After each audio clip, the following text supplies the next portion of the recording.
Right down now we a lock down the street. So we drop it, so we do it. This is when you come to lock down the street. So we drop it, so we do it. This is rhythm you lock down the street. So we chop it, so we do it. This is when you come to lock down the street. Alright, so we chop it, so we do it. Right down now we a lock down the street. So we chop it, so we do it. This is when you come to lock down the street. All I'm full of go play back again. And everybody say yeah. All I'm full of go play back again. See them couple of the big tune. All I'm full of go play back again. And everybody say yeah. All I'm full of go play back again. See them couple of the big tune. All I'm full of go play back again. And everybody say yeah. All I'm full of go play back again. See them couple of the big tune. All I'm full of go play back again. And everybody say yeah. All I'm full of go play back again. See them couple of the big tune.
Street, alright, so we chop it, so we do it. Down down now we a lock down the street, so we chop it, so we do it. This is when you come for lock down the street. All I'm full of go play back again, and everybody say yeah. All I'm full of go play back again. See them couple of the big tune. All I'm full of go play back again, and everybody say yeah. All I'm full of go play back again. See them couple of the big tune. All I'm full of go play back again, and everybody say yeah. All I'm full of go play back again. The big tune. All I'm full of go play back again. And everybody say yeah. All I'm full of go play back again. See them couple of the big tune.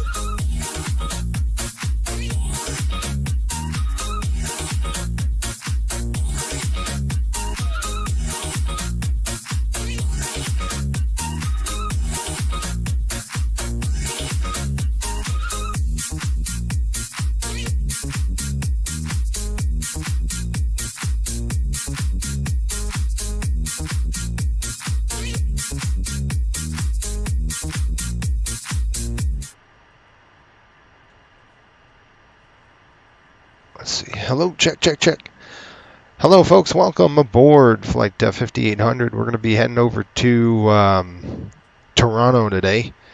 We got to pick up the Panthers and fly them back to Fort Lauderdale. If you can hear me, let me know. The ones asking, are we making a turn? It depends. Depends on how fast we can get there and all that stuff. I've got stuff to do today, so I can't guarantee a turn. I'm gonna definitely fly it tonight, though. I have to fly the aircraft back. So either way, I will be flying the airplane back in. Oh, look at the ATR. That's pretty cool. I'm just gonna do a walk around. We're ready to go. Pretty much everything's boarded already. The passengers are on board. Our hockey team's on. Well, they wouldn't be. They're actually stuck in Toronto right now. Look at that. Let's take a look at that ATR. This ATR released, if you didn't know, into FS 2020. So pretty cheap, actually. I think if it's like, I want to say like $20. That's pretty cheap for a pretty good airplane. From what I've seen, I bought it. I'm not gonna fly it or anything, but what I've seen was it's pretty good. We're just going to check the engine nacelles. I'm going to make sure that there's no bumps, cracks, breaks. The fan blades are still in there and they're still intact. Welcome aboard, by the way. I like the morning shift. We always joke. We have a couple pilots flying the afternoon shift. We have a couple pilots flying the morning shift. I do like the morning shift better. That's my kind of thing. A little more awake. Less tired. I got good sleep last night, and I did this for a reason. I knew I was going to fly. So I didn't get around to flying yesterday. Took my wife out for a nice date for Mother's Day, and I knew I was going to be flying tonight. I mean, this morning. Instead, which I much rather the morning shift any day. Hopefully your 5x5 thinks. Hopefully you guys are doing well. If you're new to our channel, you want to know what we're about, it's pretty simple. About 3 things. You want to learn something, fly it right, and have fun. That's kind of what we're about here. And we are Coastal Airways. We're trying to, obviously, we simulate 121 ops the best we can. And we are flying this aircraft up to Toronto. Let's go ahead and jump in the flight deck. I was going to close everything. I'll start the APU and we'll get everything closed. Alright, I'm actually going to throw on the pump here. That's just going to shut that door. There we go. We got everybody on board. And we got Cliff with us too, so I'll give you a departure briefing. And then we'll go from there. Let's run our checklist. I'm going to start the APU right now. We do have the AC cart connected and everything, so that's good. I will fire the APU first. I'm actually going to throw the center tanks on. Let's go put some APU going. We're going to go to run right to start. And we're going to watch this gauge.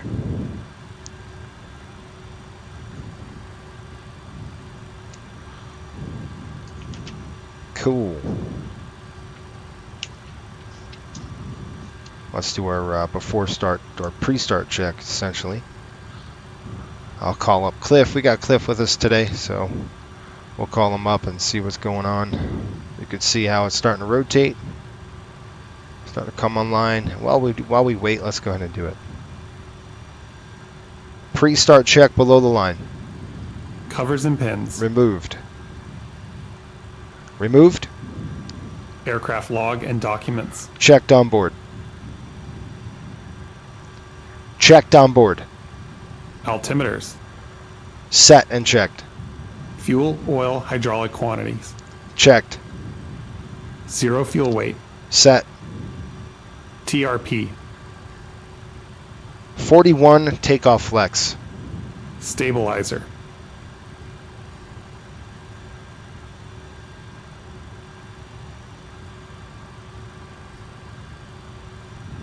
Set.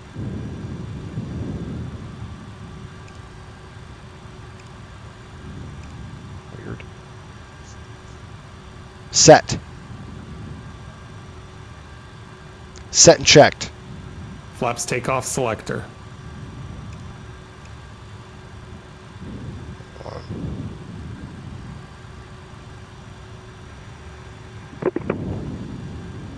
Stowed. Speed bugs. Set. Pre-start check below the line completed. There we go.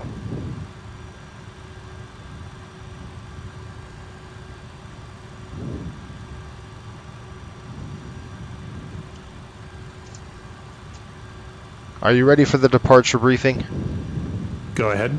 All right, folks, this is what we're going to do today. We're starting the APU right now. You see the APU didn't fire because the master wasn't on. I turned it on before. It might have got thrown off in the pre-flight, but anyway, it's good. We've got APU power available, and we could flip over to here, and you could see we got good electric. So let's go ahead and throw the buses on for the APU. You can see them throw on. We're going to go ahead and disconnect the external, and I'm going to actually throw the air on too. So that's going to get going.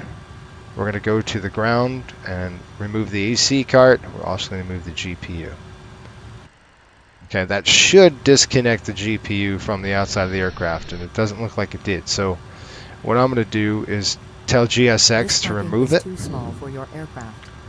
And then see it says request GPU. Well, I don't want it on the aircraft. It shouldn't be on the airplane. Anyway, okay. Let's do our departure briefing. Let's get the heck out of here. So what we're going to do, we're actually flying from Fort Lauderdale to Toronto. Tonight I'll probably fly it back, or hopefully we can do a turn. Well, it just depends on what time we get there. I do have stuff to do today, so I don't know if we're going to be able to get it out there. Let's look at our trusty Navigraph charts. We're going to be straight up taxi, Lima, go down hotel to Juliet out on 10 right. We've got 41 degrees set as a TRP, which is a flex temp essentially, so we can't go the full 50. We won't have enough runway, so that's why we do that. Once we're airborne, we're going to fly the Agers departure. So Agers 1 departure is right here. We'll depart straight up like this. We're going to be climbing on a heading of 096, and then basically LeBeau. We'll go room. Level at 4,000, check our traffic. If there's no traffic, we're going to go ahead and continue the climb up to our cruising altitude, which is like 34,000.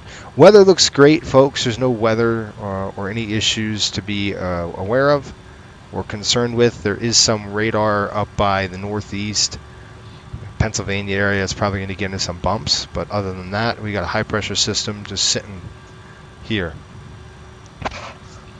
Yeah, Dewan says the MD-80 looks intimidating. Well, it did to me too, but lots of studying, and I'm still studying and all that stuff, and you kind of get comfortable with it as you continue. So that's kind of how this thing is. All right, let's do a before start check. Any questions?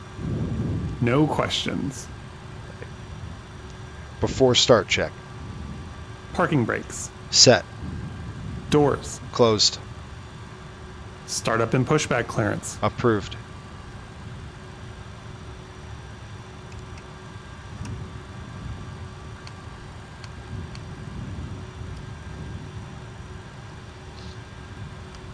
Good. Before start check completed, ready for engine start.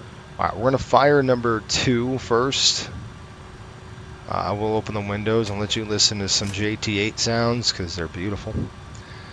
I'll throw the yoke down so we can see our instruments. Ladies and gentlemen, welcome on board today. All right. As you locate your assigned That stupid thing should be place your moved. smaller items under the seat. Maybe when we fire the engines it goes away. We'll see. In our overhead compartment. It was hailing in Florida yesterday. Oh, I'm sure it was. Will, good morning. How are you? Yeah, well, the Panthers won last night, folks. It was they won. They're going to play the Canes. We'll see how that goes. All right, let's fire it up. Start right engine. Starting right engine. Right start valve open. N2, oil pressure.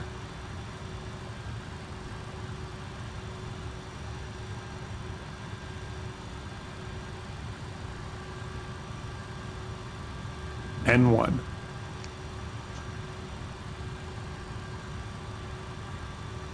Fuel on. Okay, fuel on. Timing. Fuel flow, EGT. Right start valve closed.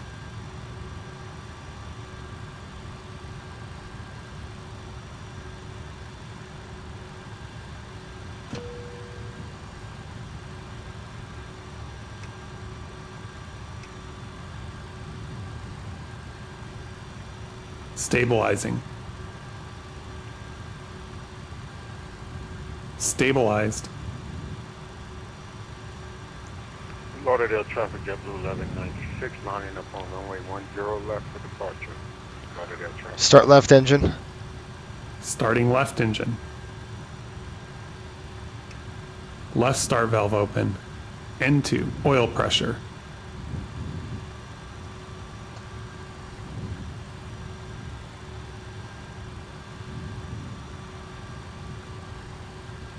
N1.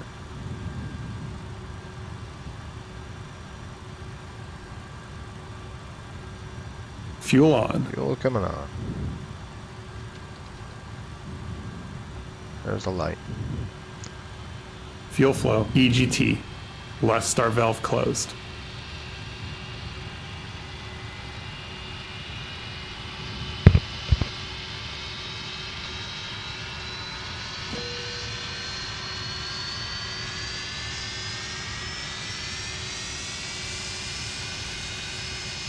Stabilizing.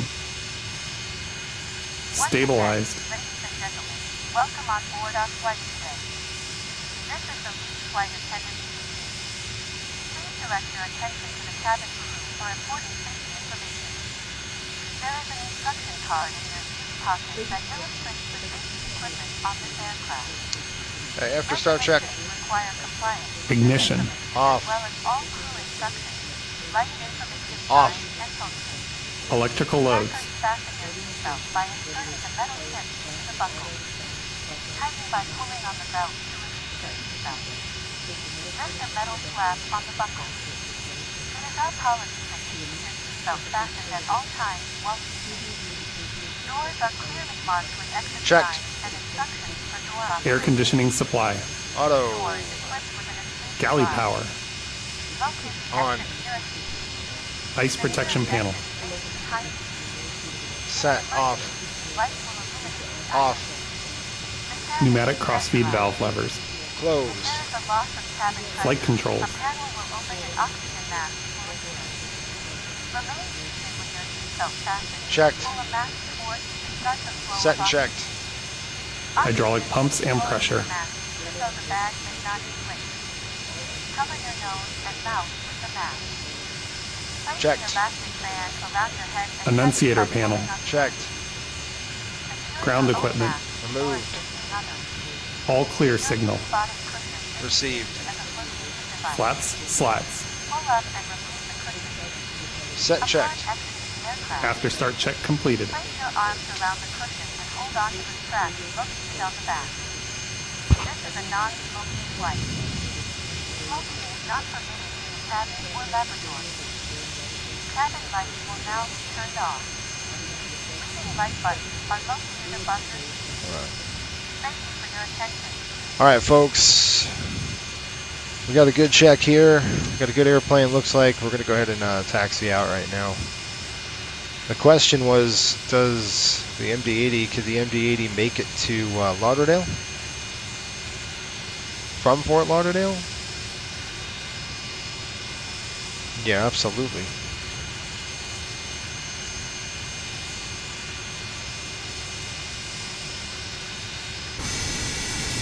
Alright, we gotta move this GS. I don't know if this is stupid.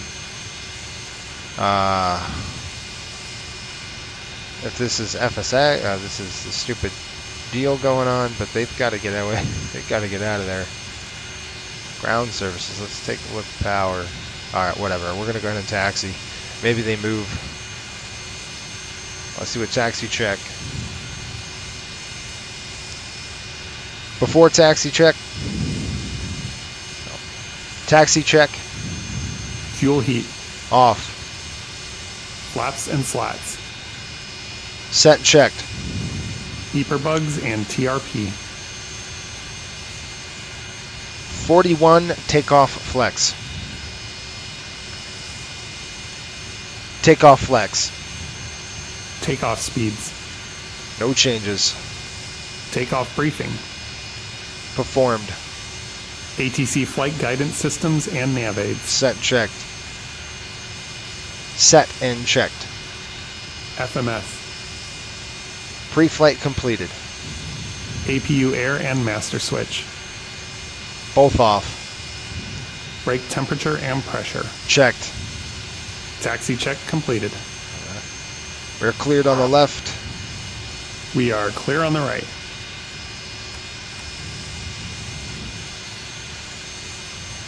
Let's see, we got 131. We got 131, 35, 44. Let me just write this really quick in. 131, 135, 144. All right, there we go. We're just going to set the legs here, and we're going to start rolling. Looks like we had a conga line of aircraft coming in. Brakes coming off. I'm going to go ahead and turn on this. Because Cliff likes to turn the stupid thing off. Let me call him up. Lauderdale traffic, Riptide 5800, taxi, runway 10 right. Lauderdale.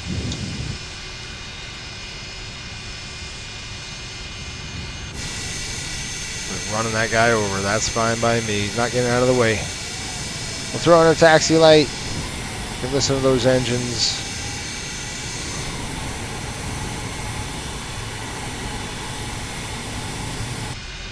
Keep on our turn.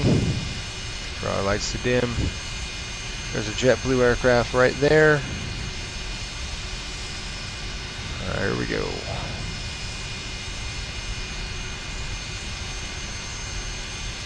Okay, I'm going to remember this right now, so I'm going to go ahead and set this to alpha. Do my flows. Fort Lauderdale to LA, absolutely.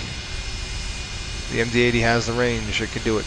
The 83 for sure, because it's got extra fuel tanks. This is an MD-88. Even then, it might be a stretch, but it could do it. I know the 83 could do it with the extra fuel. Alright, let me get the flight attendants going. Flight attendants, please prepare the cabin for takeoff. Cabin crew, be seated for takeoff.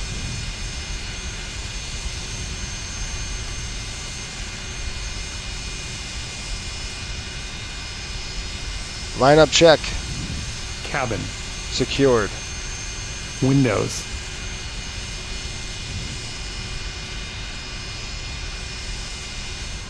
Left side closed. right side closed, annunciator panel, Checked. ignition, Set to alpha. air conditioning supply, Auto. transponder set to TARA, takeoff clearance, Received. lineup check completed. Thank you.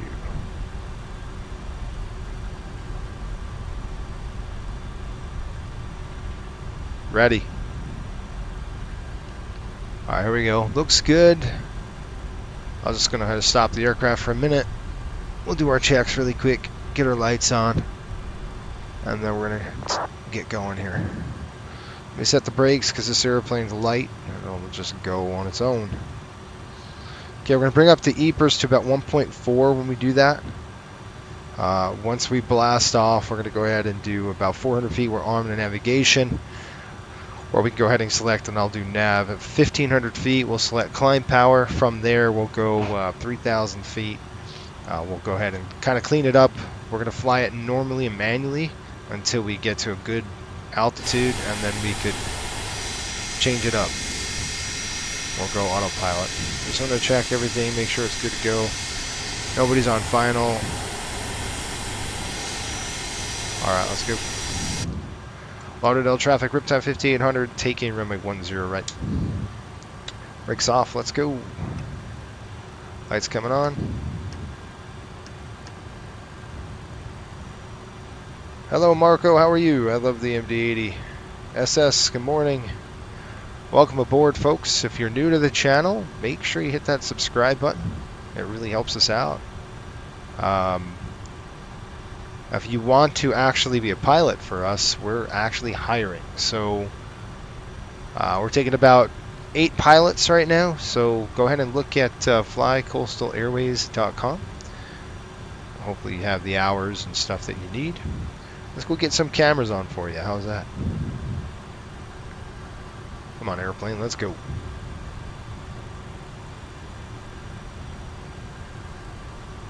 Alright, this is an MD-80, so generally speaking, you might want to turn over the nose just a little bit because this is such a long airplane. There you go. 10 right on the pavement.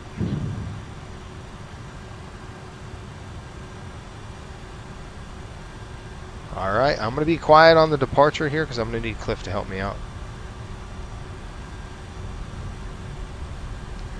Okay, 1.4 coming up.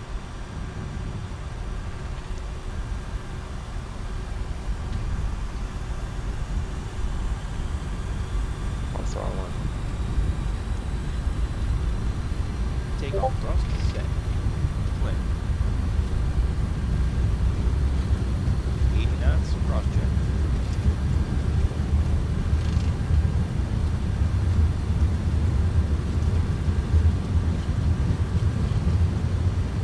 V1. Rotate. Rotate.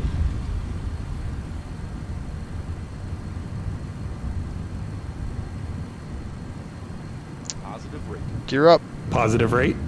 Gear up selected.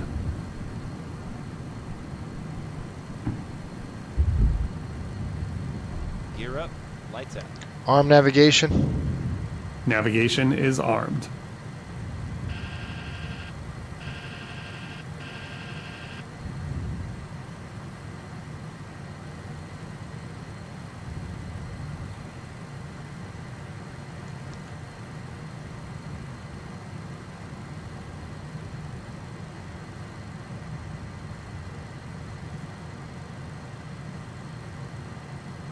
Flaps up.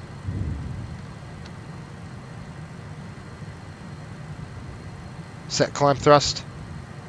Speed checked. Flaps 15 set. Negative. Flaps up. Flaps up. Flaps up. Such an idiot.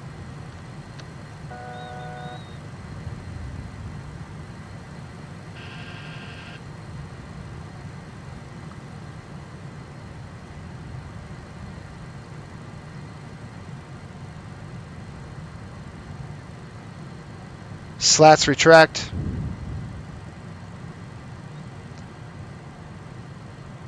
Select climb power.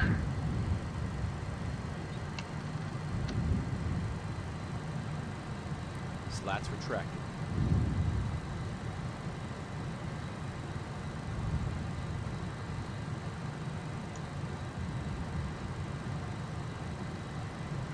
On that. Check. You stupid idiot. Climb check. Climb check. Guy has lost. I lost him. It's no big deal. We're just going to keep flying. We're doing great on our speed. We're going to go ahead and we're still on. Throw that to the off position. We're going to go ahead and arm the autopilot now. So I'm going to go autopilot on. You can see right there. Whoa, that wasn't. That's not good. Look at that nosedive. All right, what are you doing, airplane? It shouldn't do that. That's all right. We're gonna recover. We got great speed, so good on the speed. Here we go. We'll do our own crap. We'll get Cliff to work for us here. I don't know what he's doing. He's still got to do a climb check, the moron. So let's go, dude. There we go. Alright.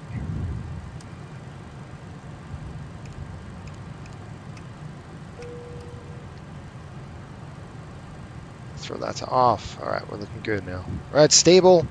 So just a word of advice when you're flying the airplane. You definitely don't want to. That's up as well. You don't want to. Hang on just a minute. We're looking good. We're gonna go over to YOLO, which we're there now. I'll show you the wings here. Dang it! I forgot to do something. I forgot to record it. That sucks. It's alright, we're climbing through here, we're good to go. And now I'm going to go ahead and turn off this. I'm going to go ahead and click flight mode. And then we're going to go over to our performance. And I'm just going to type in nothing right now. Go to landing page. YYC, YYZ. And then everything else is just dependent. We'll go ahead and throw this to the off position. We don't need this on right now. Save some battery life on the EFB. All right. You can see we're accelerating. We're fine to accelerate. There's no problems here. The weather's great. Not too turbulent. We're not getting bounced around. So we're going to go ahead and push it up. Get the heck out of Dodge. All right, and while we do that, I'll start transitioning into the like a cruise phase of flight. We're in the climb phase now. We'll get into the cruise phase here in a minute. So I'm just going to go ahead and expand our range just a little bit. That's not the right one. There we go. Heading. Why is he doing this to me? This guy's jacked up. 5. What's the range doing here? Alright, whatever. Okay, we're good. 11,000. And we're on the climb. Let's make sure he's actually got us there. I just want to double check his work because he can screw it up big time, this guy. Our first officer for sure will screw it up. Alright, here we go. Thank you so much for all streaming the videos. They help me a lot. Good deal. Good deal, Marco. That's great, man. It's good news. I try. This airplane is still new to me, so I'm learning. But one thing we're going to do is we got to go ahead and put our cruise performance inside the FMC, and we're going to do that with our paperwork. So I just want to make sure we got to climb the 340, not 370. So I'm going to go ahead and just change this to 34, and then we'll arm it. Great. So now we're going to climb up to 340, and it's looking really good so far, folks. Okay, we're still on the departure. Check it out. That black smoke coming out of the back of the airplane. It's fantastic.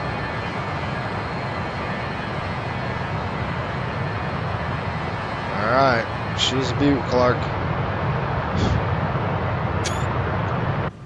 Got to get a nice reference in there. Alright, let's take a look at what I'm talking about. I'm going to pull up the documentation here, and you're going to see this is our flight plan. So a couple things that we're going to check is when we get to this top of climb right here, we're going to go ahead and mark what we need to on our FMC. So let's go in and I'll show you what I'm doing here. Route data, and with the 7.3 you can actually pull it in, but on older aircraft like this, you know, unless it's retrofitted or something like that, you can't. So we'll click our legs page. We're going to go route data, next page. There we go.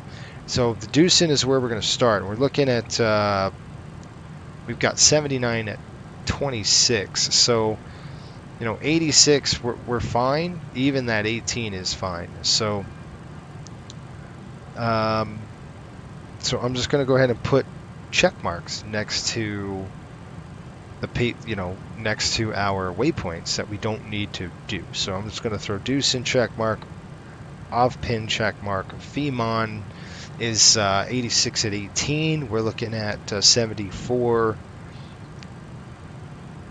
So at 74 at 30. Now we're going to go ahead and change that one.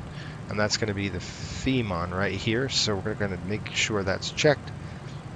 And I've got 74 at 30, so we're going to have to add that in. 74/30, and we're going to put that right over the top of Femon, and then we're going to keep going. So Femon gets checked, man. We got Viap at 62.24. Let's see here. That's just under it, but you know, it's not that much. But again, I said 10 knots. It's basically 10 knots or 10 degrees. So 62/24. Nice and light, these winds. I was hoping we'd get a good kick going up there, but I guess not. Olbeck 62 at 24. We're going to leave that alone. And then we're going to execute that. We'll go to the next page. And we've got Bland. Let me pull that up for you. It's nice when you guys can see what I'm doing, right? All right, so we've got Izu. We're going to gotta put a check mark there. We're fine. Gurge. Now we've got a Izu, Gurge, and then Bland. Bland right here. And we're looking at, this is definitely a big change, right? We've got 352 at 22. Again, it's not so much the speed, but it's the direction. So we're going to go 322, slant 22. It really doesn't matter when the speeds are this low. It kind of really doesn't matter, just because it's low. So we got Bland, M-set, which is correct. Then we've got Ricky 335. We got 352 at M-set, 352 at 22. Again, we just wait a minute. What did I do? I said 322 at 22. Okay, so we're going to go 352 at 22. I screwed that one up. Okay, garbage in, garbage out. That's what they say, right? So 335 at 23 over Ricky. Again, dang it, 335. It's like, why can't you? I mean, like I said, folks, it's not even that big of a deal. Just because the winds are so light right now. If it was blowing like 120 or something like that, you definitely want to look, see what's going on. We've got 301.29. That's going to be another issue. They're starting to get stronger as we go north, right? Because the jet stream is going to get stronger, and that's going to be over Lund. We'll execute that. All right, for Lund, we've got 301.29, 301 slant 29 over Lund. Okay, after Lund, we've got Ilsa 297. That's fine. 39, just made it. That's over Isla. Then we got EWES 296. 39, that's fine too. Next page. We got Rix. Okay, Rix is reporting 292.44. Yep, we're going to have to change that. So 292 slant 44. As we get higher, the jet stream is going to get a little more strong. All right, so looking good on the climb here. I'm going to go to the progress page on that one, and I'm going to just push our legs page there. Make sure we're doing good. It's saying 0.75 on the climb. There's Lake Okeechobee right there, right off the wing. And that's it. Now we just kind of settle in there, and I'll start tracking some VORs, just some raw data VOR. Just because it's a good practice to get into if you lost GPS or if you lost something like that. I'm going to plan, let's go Ormond Beach, 1126. I know we can get that VOR, 112.6. Yeah, that's Ormond Beach. And just taking a look at the, we don't have it yet. We're still too far away. So we've got Titusville we can hook up to. We got Melbourne coming in. Let's see what we got here. Melbourne 115.85, so I can do 115.85 here. I'll get to your comments. All right, that should, yep, see, now we've got On the old VOR here, you can see what we're tracking. Our needles are pointing. This one is nav 2. That's pointing. You can see the double here. That's pointing 52 miles away from Melbourne. The other one is 127 nautical miles away from Ormond Beach VOR, just north of Daytona. Anyway, it's good to do. It's always a good habit to get into, is tracking that stuff. We've got 5200 in the center, so looking good, folks. Everything's stable. The airplane's doing well. We're still climbing. Great performance. All right. Good. No comments other than the ones I've seen, so that's all good to go. And the weather over in Toronto should be great. So, Toronto weather reporting. One thing I actually need to do before I forget it is 569 feet. So I'm going to set the pressurization controller right now. That normally would have been set on the ground. I think I set like 400. Yeah, so 500. I'll set this to 500, and it's reporting 569, so just close to about 570, just right there. And they're reporting weather right now. You won't know the pressure, essentially. It's going to change on us. Right now they're reporting, it's their terminal forecast. I don't see what I need from them. There it is. Is it 3017? So 30, I'm just going to put it up there. Right there. Okay, 3017. We're good. 33 for 34. We've got VNAV capture. You want to make sure that's on there on your FMA, just because you're going to start capturing the profile. And the engines are going to start backing down. There we go. Perfect. I'm going to go ahead and change our to normal. So I'm just going to select this. Okay. And then our range rings at 15 nautical miles, which I'm fine with at this altitude. I'm going to increase the range, and I'm actually going to plug in the data. I want to see how we're doing over time. So there we go. That's it.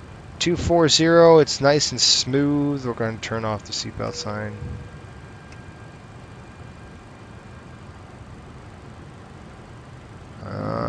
Welcome to 340. We've got climbed altitude. We're there. Cruise altitude. Now you just kind of sit back, relax. Notice how he didn't do any of his dang checks. Let me do this. And I just missed it too. Let me see if I can get him to work. Set. Climb check. Transition.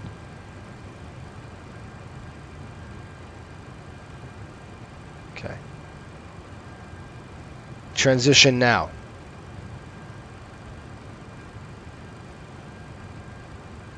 I'm going to restart him.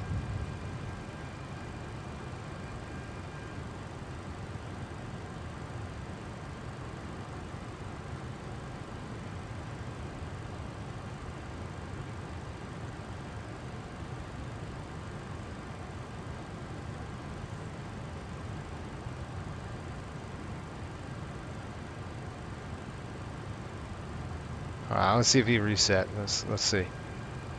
Transition. Transition now.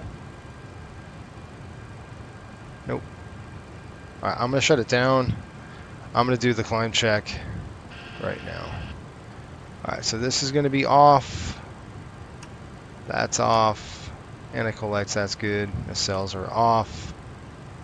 We still got to climb up a little bit. 290902 set. And our overhead is looking good. Look at our climb differential and everything like that. Let's see if I can get Cliff working again. Okay, that's on engine sync. Looking good here. Look at our diff. Our diff's about 7.5 with cabin altitude about 7,000, well 6,800 right around there. So it looks good. All right, let's see if we can get Cliff going again. heading, coming in. That's it. Morning from work. Hey, what's up, Ryan? How are you, man? Hopefully you're doing well. Thanks for checking in. All right. So, good. I want to change this to cruise, which is the same. And all this does is basically changes your EPR settings here, your carats. That's what that does.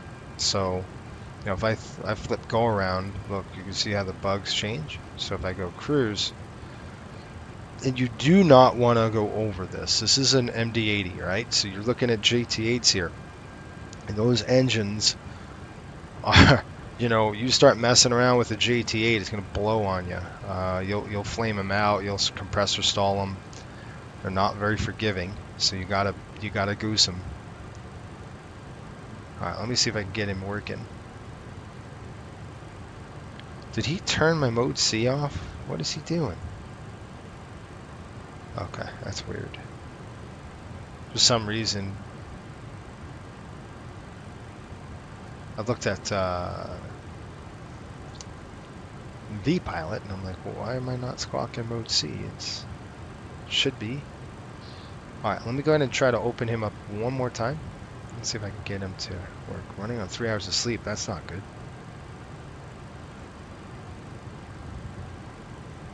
It's not good at all. Alright, we fired him back up. He says, are you ready for the approach brief? So I think he's ready to go. This is Cliff. You know, you guys know we've flown with Cliff long enough to know what he's about. I do want to talk about the Panthers really quick. So they're hauling the mustard here, which I'm really excited for, because guess what? The best part about that is that we only have to fly to Raleigh. So we're done, which is awesome. Raleigh-Durham's like an hour and 40 minutes away. So we've been doing these long flights, you know, up and back from Toronto. So now we got Raleigh-Durham. Now, let me find out who's on the West. I don't know who's going on the West. So let me look at the NHL playoff bracket right now and see what we've got today. As it stands today, how it's looking. Okay. So Dallas is beating the Kraken over Seattle 3-2. So this is going to be, you know, if they win, if the Kraken wins, they're going to tie that series up. Florida beat, obviously we know Florida beat Toronto, and the Canes beat the Devils. And now that's going to be a really good series. The Canes and Florida. I don't know if Florida can take it. I hope they do. I want Florida to win. I hope they beat the Canes, but we'll see what happens. We've got Dallas and the Kraken. So Dallas beat Minnesota. The Kraken beat, I knew that, Kraken beat the Avalanche. And then we have Vancouver. No, not Vancouver. We have the Edmonton Oilers. Oh my gosh, can you imagine that? Edmonton Oilers and the Vegas Golden Knights. And I think Vegas is going to win that one. We'll see what happens. Vegas is, you know, looking at a 3-2 lead. So if they blow it, well, no, I think they play tonight too. This is the second round. I know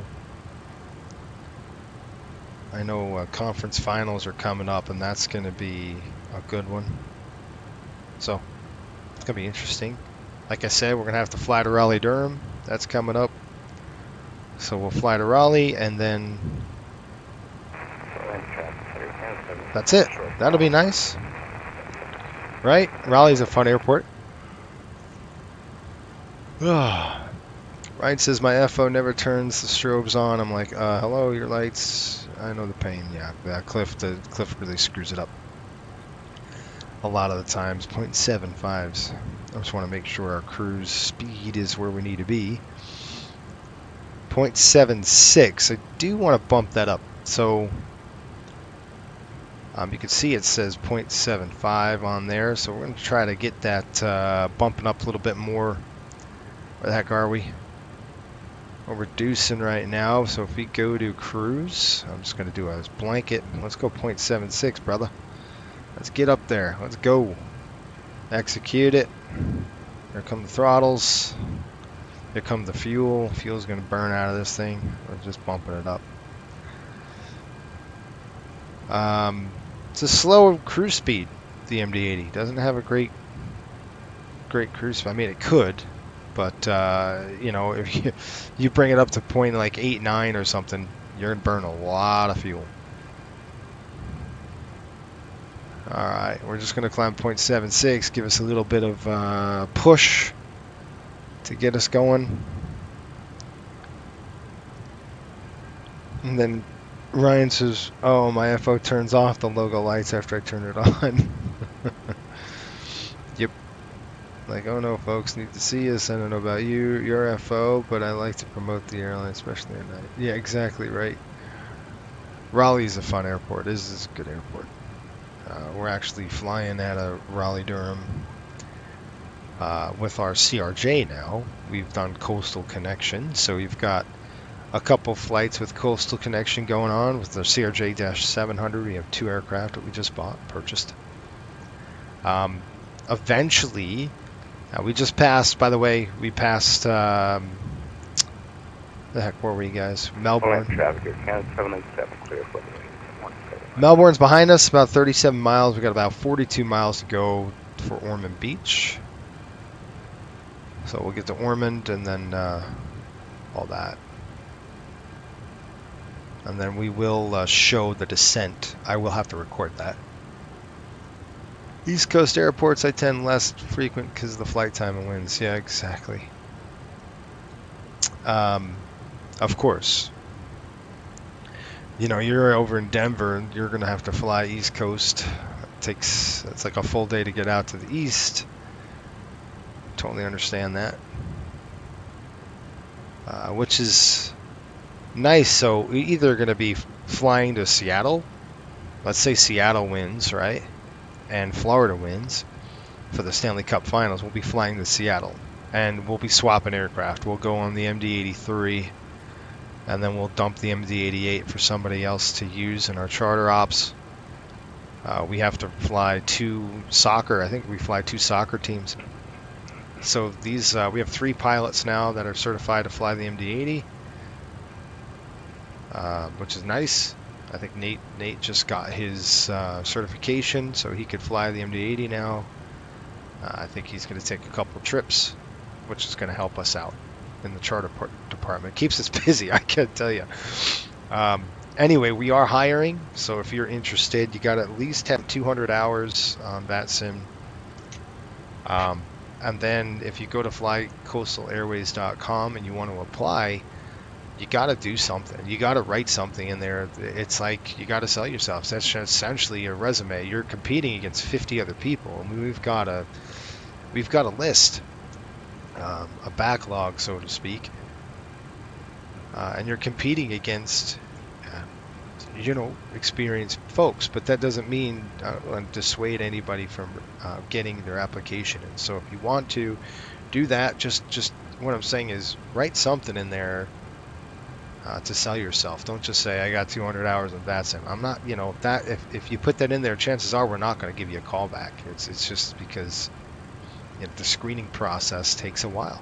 So I've got 3 guys in training right now, and we'll go from there. I don't know.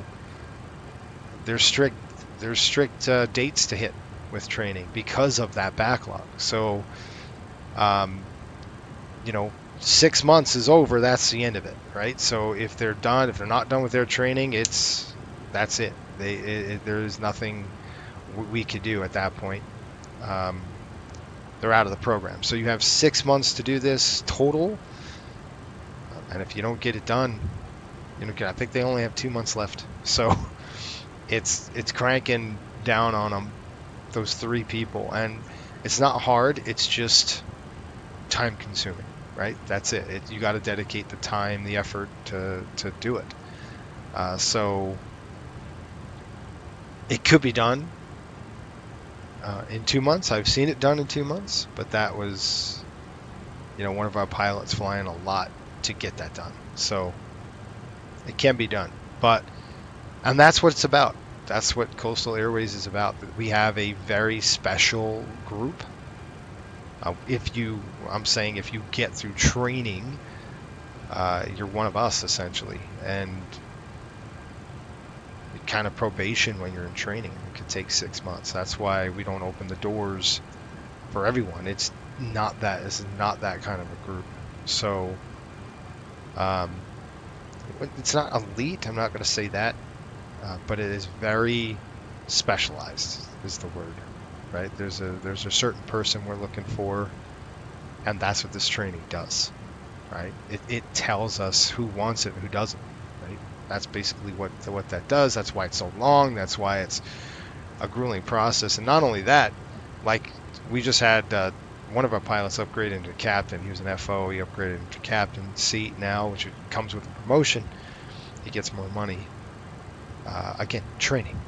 We have training for that. You got to go through a series of HGS approaches and the 737. The MD-80 we have training too. You gotta put it through its paces. You gotta stall the aircraft, obviously. Throw it through upset training on the MD-80. So I had 3 takeoff, 3 landings, or something like that. Anyway, we're always training, and we've got summer too, and that's everybody. So in the summertime, which is probably going to be in a month or two, we're going to be throwing everybody through CQ training, which is continuing qualification. Our released pilots, and they'll have to do a series of flights, or not flights, but scenarios essentially. So I guess that's one of the things that we do here at Coastal, is we train a lot of training, which is good. Anyway,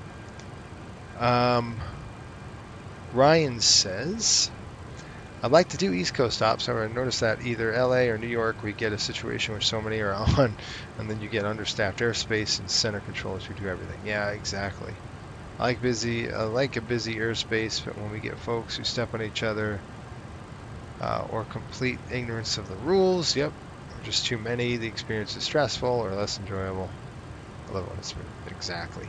And LA does a great job. They usually staff up their folks. Boston does a great job.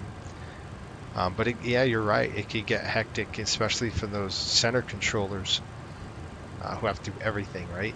They have to run the gamut. Jacksonville is usually on the East Coast. And that reminds me, I've been busy. I've been pretty busy with Coastal doing proving flights, like a lot of proving flights. So we have to go from...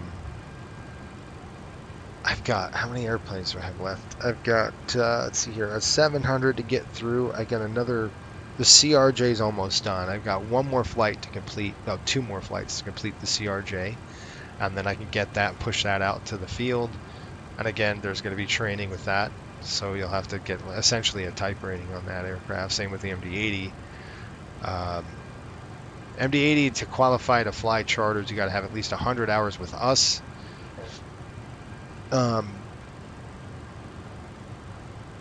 It's fun. You could be an FO too. At least you got to have at least 100 hours. So I believe all of our pilots right now are captains. So everybody who was an FO is now can be upgraded into the captain seat. They just have to do training and they're done. But what I want to say is we're going to be busy here. We've got...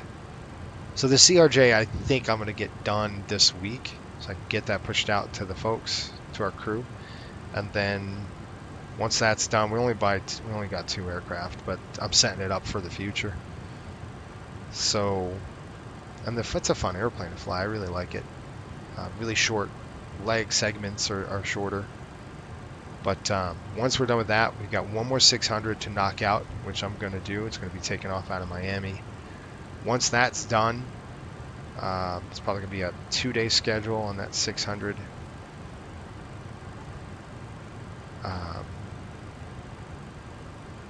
Well, actually, Yeah, I guess so.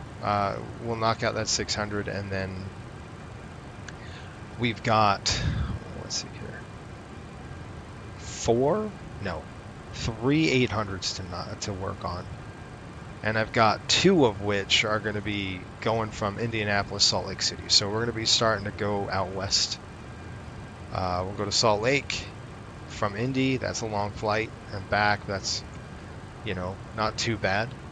And then we'll start stretching out on the west coast. You'll start seeing some flights out west shortly. You know, probably into the summer, we'll probably open. And then we're going to be hiring a ton of pilots. So that's what I'm going to be doing this summer. We've got a lot of folks to get on board. Interviews coming up, that kind of stuff. Jason, looking from the outside, love the passion and work you put in the coastal, love the immersion, realism. I've said make virtual airplane. Yeah, and that's what it's about, Ryan. It's definitely different. It's a niche. It's not for everybody. I guarantee you that. Not everybody's going to want to do this. And matter of fact, it's interesting. Real life pilots struggle the most with coastal. As crazy as that sounds, and it's not because of lack of wanting. It's just a lack of time, right? And that's where it affects them. So pretty much every commercial pilot we've hired is, man, this is like work. You know, I get that a lot because it is you're doing stuff you would normally do in a simulator, you know, on a sim flight. So they struggle. You know, we've got 2 right now who are, I don't know if they're going to get out of training. You know, the time's approaching. So January was the higher date on all 3 of them, and it's coming right on up. We've got, what, 2 months left, maybe? Let's see, January, February, March, April, May, June, July. What? Did I what? Yeah, they've been outside. They got to eat, though. Okay. Can you feed them? Can you feed them? Thanks. Anyway. Yeah, if I didn't have a full-time job and membership at tours. Yeah. Oh, I know, Ryan, man. Oh, listen to the birds. Rex is updating. Traffic. What do you mean traffic? Where the heck is that coming from? Behind us? I'm watching him. Where is this guy? That's probably an FSLT bug, but we'll see. You see an airplane out there, folks? I don't. There he is right there.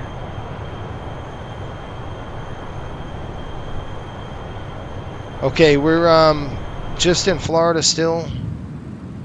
I'll show you where we are on the charts here. We just passed Ormond Beach, about 11, well, actually about 43 miles. So let's go ahead and take a look at what we can do. We've got Craig Jacksonville, 114. It's like we're right on top of that, so that's not going to help us very much. Let's go into Savannah, 11595. So I'll go ahead and program that, 115.95. Yep, that's going to be Savannah. We'll see if we can grab that. We have. You can see the needle spinning over.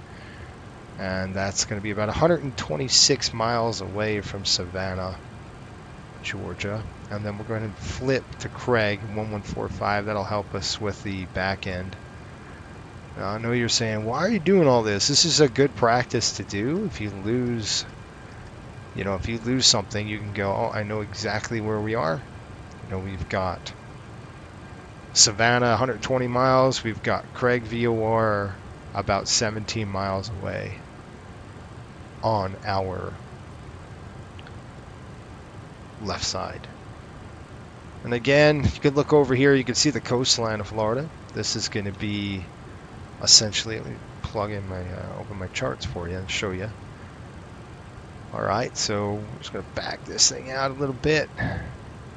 So there's the VOR of Craig Jacksonville.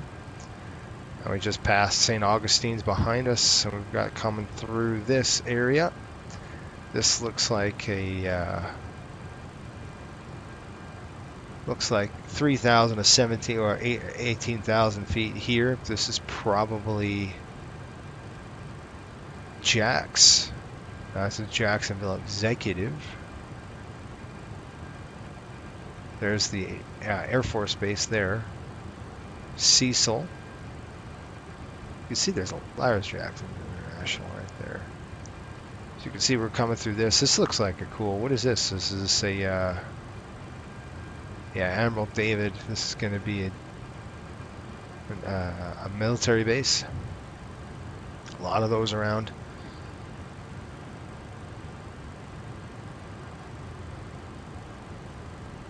Let's see here. We got Brunswick, and then we're going to start heading up to the Georgia area. There's Savannah. Then we'll get into South Carolina. And we fly into, where's Savannah? Savannah right there. So if you look at Savannah's airport, just go to the north of that. We actually fly into Hilton Head now. With a 700, with a 600, a 737. We fly into that Hilton Head airport. A lot of golf courses here. It's really cool. Beautiful, beautiful approach. Pretty destinations. That's one thing that we like, is our destinations are really fun. They're fun to fly into. John, what's up, man? Shelton says gotta turn and burn out. See ya. Yeah, we're going YYZ. That's in Toronto, my friend.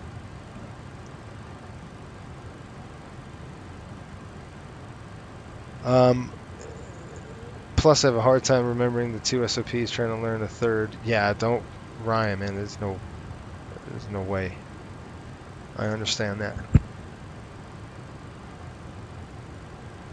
Traffic. Hold on. I got another target. Hold on, wait. Oh.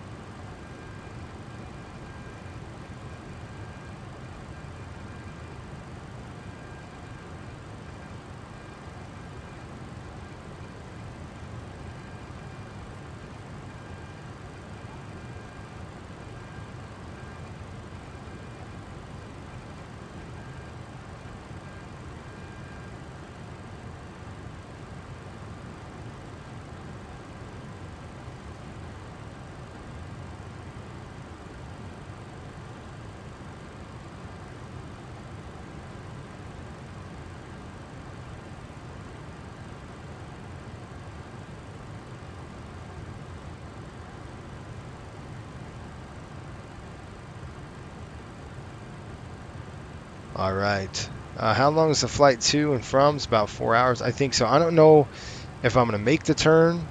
We'll see. I've got a lot going on today, so we'll see if we can make the turn.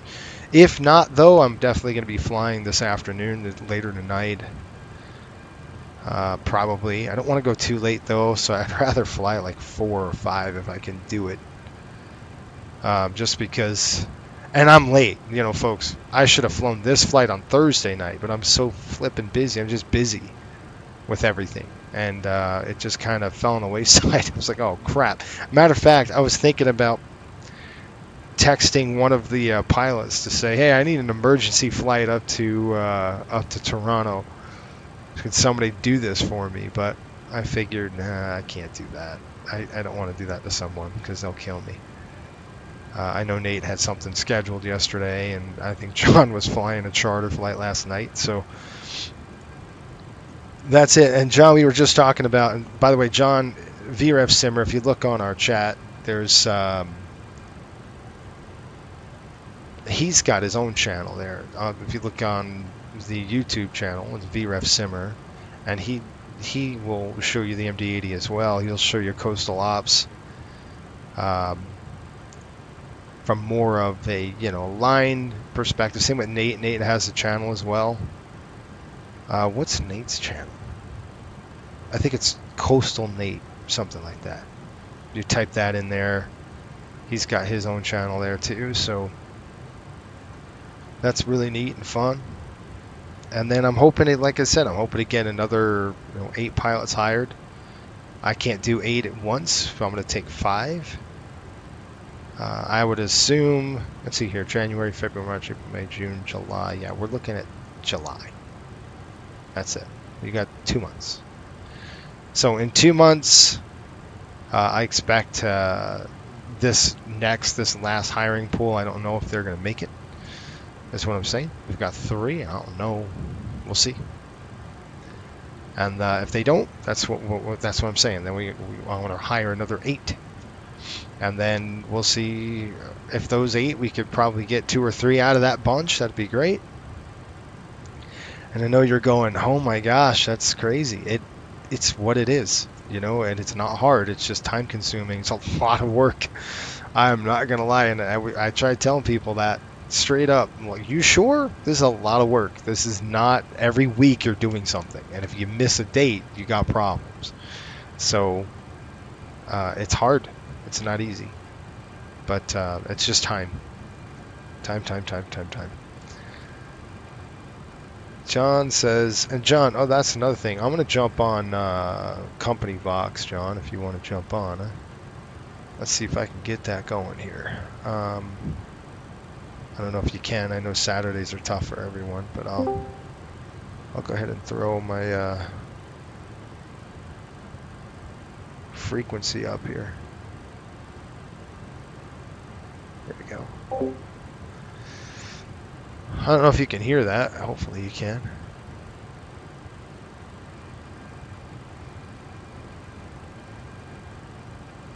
Yeah, I'm so tired at night now, and I'm trying to get a better schedule in terms of sleep schedule. John, poor John Burns like the midnight oil. He's our night shift. Him and Nate just fly at night, and they fly a lot. New York Center's online, by the way. They just popped up there. We're way not even close to them. No, I streamed last night, but probably not tonight. I have no idea when I'll be able to fly today. Yeah, it's exactly kind of what we got.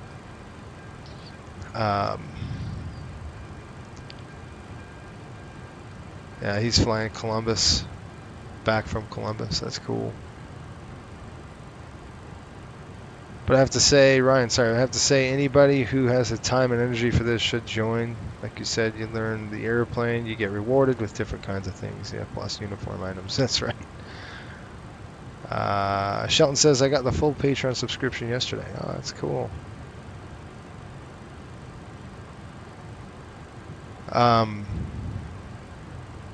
That's awesome, man.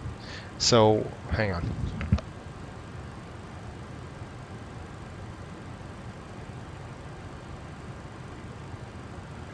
My daughter's trying to feed the dogs, and it's like you would think. It's pulling teeth. Looks like we're coming up on an aircraft here. I don't know. It's probably an FSLT, but you know, I always assume that, and it's not. But the reason why I think so is we're catching them up. We're catching up to them. So probably is an FSLT. They have different weather. You could look at our TCAS. Holy smokes. That's cool. That's another thing, Shelton. I've got to. Yeah, I knew that was going to happen. That's behind us, dude. No factor. That one in front of us is 1,100 feet. No problem. You can see how you know it's FSLT because we're catching up to them, so they don't have the same weather as we do. RFO is 52 miles from Savannah. One thing I'm trying to refresh our Patreon page, and I'm going to be doing a refresh here. Something else I'm doing is I'm doing actually a full. It's very ambitious, but I'm doing a full MD-80 ground school. And I just finished video number 3 yesterday. It's not released publicly yet, but it's going to be cool.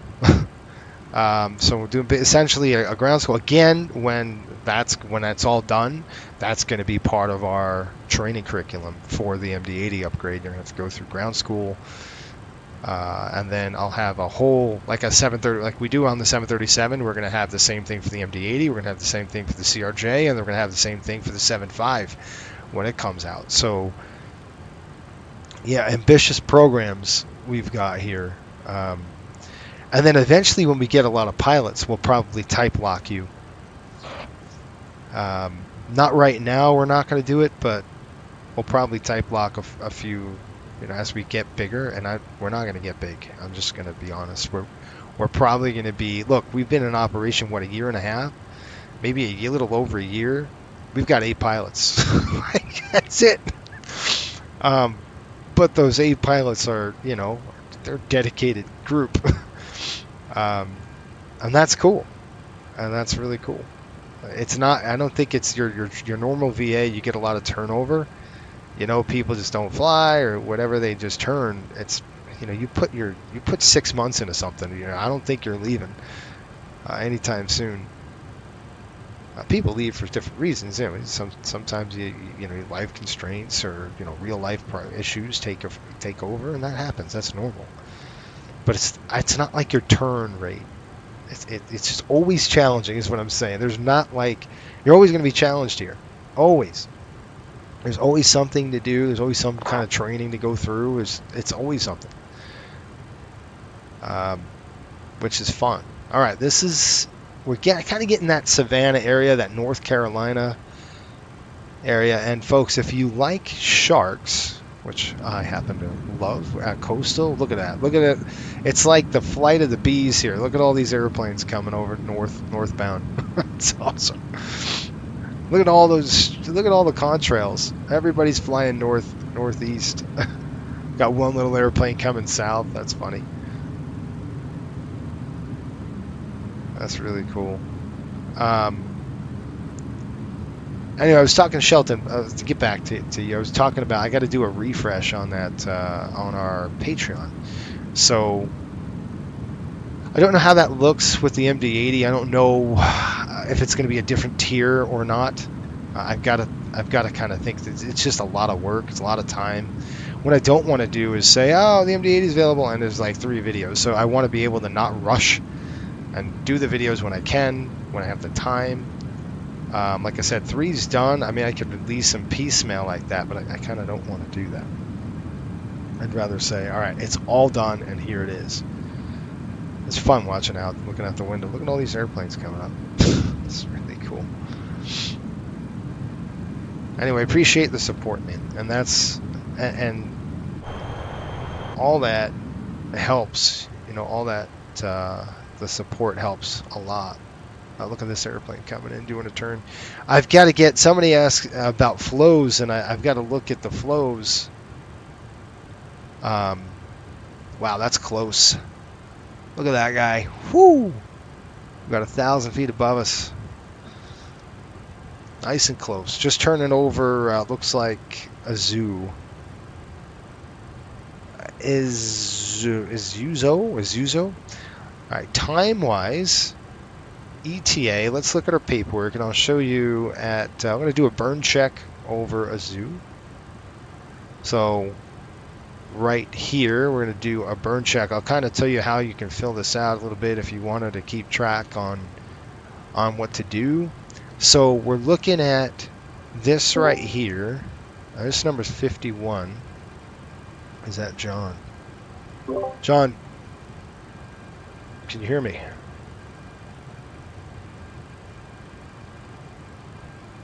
I don't know if I can hear you.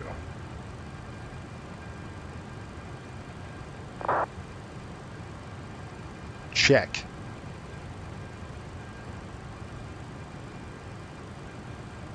John, if you're streaming right now, well, if you hear me, if you're on the stream, I can't hear you right now. So I've got to figure out what's going on with the speakers. Give me a second.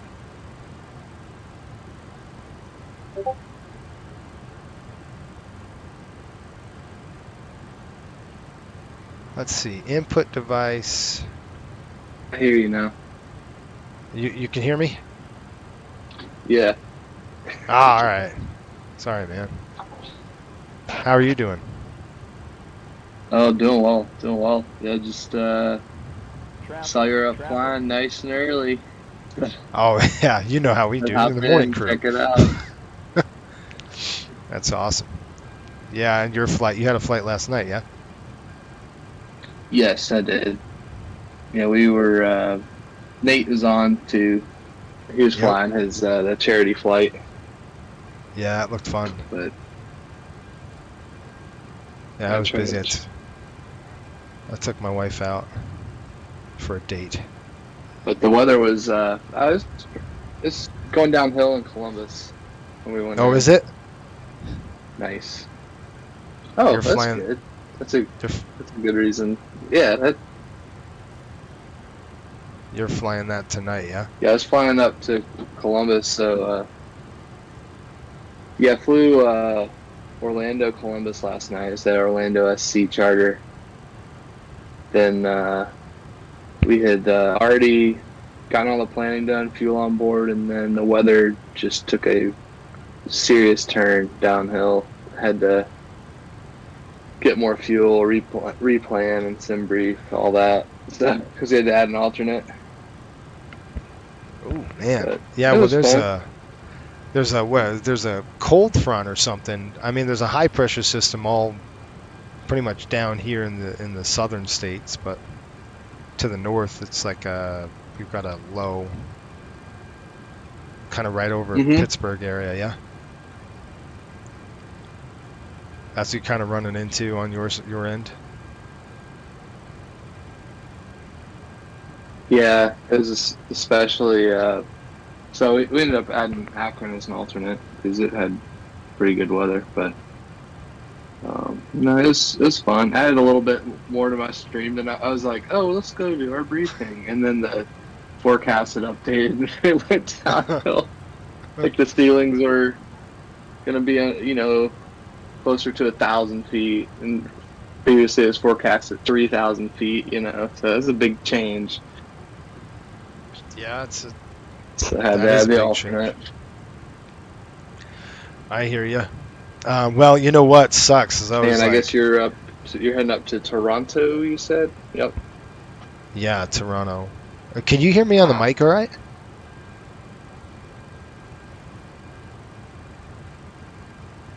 I don't know if you can hear me. Hang on. It's going so. I mean, I'm in an area with it's kind of spotty internet on my end too, so that could be it. But It's probably my settings. Let me see something. But I at least wanted to pop in and say hi. Can you hear me now? I'm gonna try to fly Columbus, Orlando, Fort Lauderdale today at some point, but I do not know when. So. Yeah, I hear you. I know how that is. I've got to do this turn, but can you hear me better now or no? Yes. Okay, so you can hear me Better. now.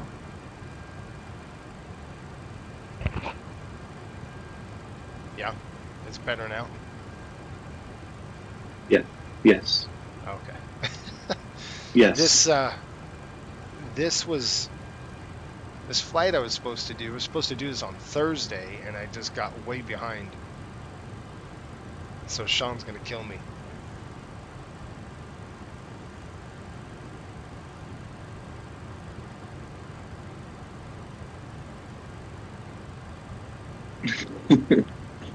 No, it'll be fine. Yeah. Just gotta do what we can.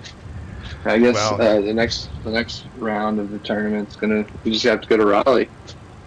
yeah, it's awesome. I could throw a stone that far from Fort Lauderdale. That's easy. Right. And now we got Nate on board, new charter pilot, so that's good. 3 in the mix. Yep. So That's right. 3 in a mix, and we've got a couple people coming on here soon. That'd be nice.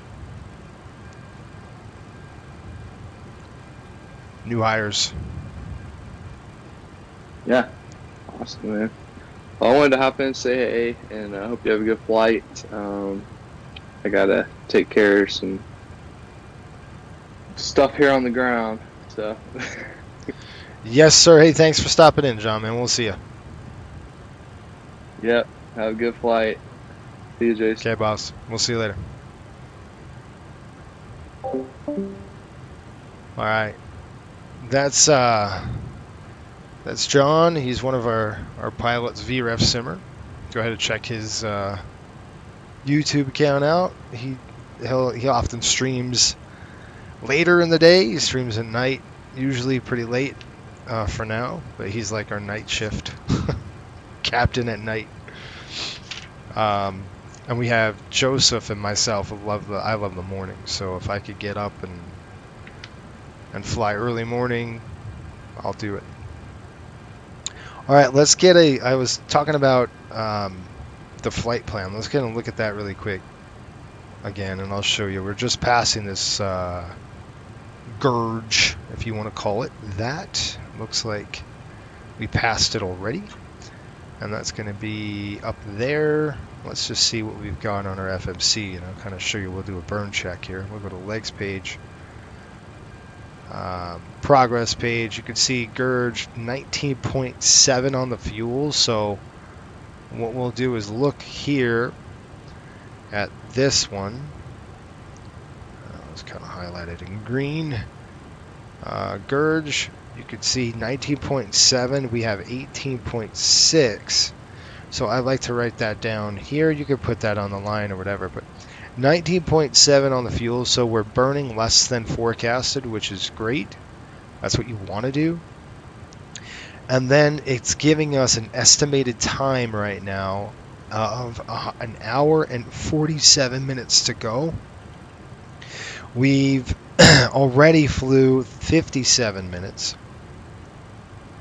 So we have an hour and 47 minutes to go. We flew 57 minutes to our next waypoint is 4 minutes here.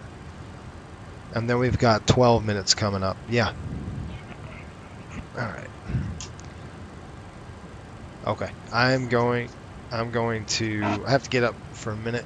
Let me get my dogs, feeding my dogs. And then I'm going to stretch it out, go to the lab as well. So you guys watch the airplane. I will be right back. I got to hit the lab. We got 850 pounds in the center. We're going to have to change here in a minute. And, looks like both of our VORs we passed. So Columbia, I'll tune Columbia 1147. I'm going to do that right now. 114.7. There's Columbia. We should 63 miles. That's about right. Let's get a further one. Let's see. If I can get on Greensboro, looks good. 116.2. That's going to be a nice little alternate if we had to go somewhere. We can go there.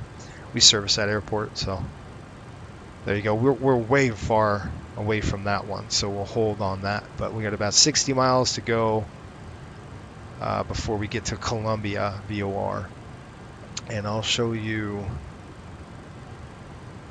the chart here, so you can see kind of where we are. There we go. All right, I'll be right back. I'm gonna go hit the lav and all that good stuff. So stand by.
Told you it was going to happen.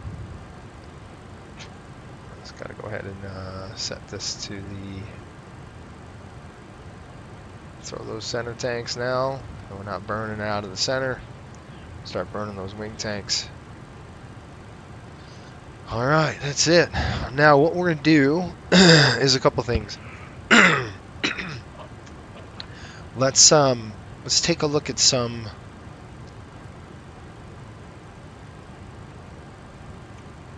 Whoa, I'm trying to get a better view out the window so I can see what's going on. Hold on. My dog is... Go ahead, Nan. Go ahead. Go ahead, Nana. Go on. Go ahead, Nan. What she's doing. I think she knows what she's doing. Go ahead, girl. Anyway. That's my dog. Okay. So, I've got to do one thing before I go and do this other thing. What in the world?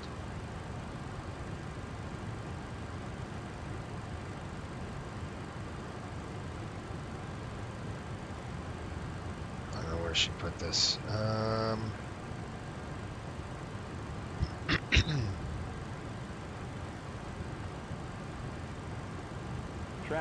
Traffic. Again, it's behind us. Okay, I'm gonna have to print this. Print. Let's hope this printing works. My dog's on the cockpit floor. Alright, and while this hopefully prints, I'm listening for the printer. Alright, you said your yoke just came in. Now I'm on way waiting on my mom to get the internet figured out. Yeah, tell me about it. It's always something.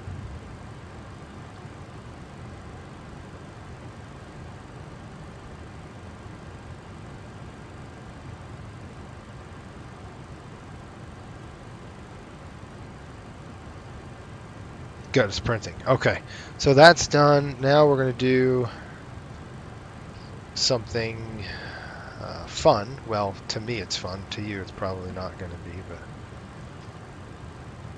a couple of things I want to talk about first.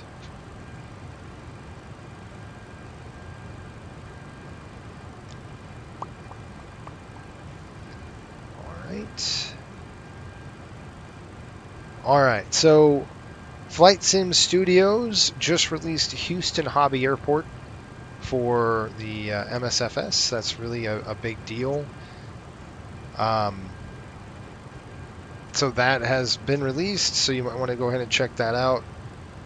I don't have it yet. I will have it soon. So that's brand new news for FS 2020. We have a few other things that's new.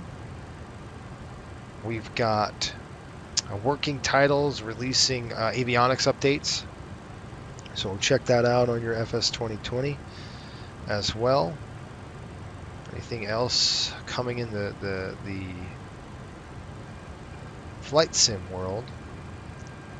I don't think there's any other major releases right now, but those are the two that I know. I've been looking forward to the Houston Hobby release for a long time, and that is released. It looked great. It looks very good. Traffic. What do we got? Where is he? He's at the same altitude. That might be an issue. Yeah, we're in the green, so we're good. I'm just gonna watch him. This is a FSLT target. I can just tell. You can see we're in that green. We're still right where we need to be. I don't see a visual on him. Do you? Clear of conflict. What do you mean? See, that's what I mean. Like, where? Where was this clown? There he is. I barely see him. That was an RA. Okay, so you've got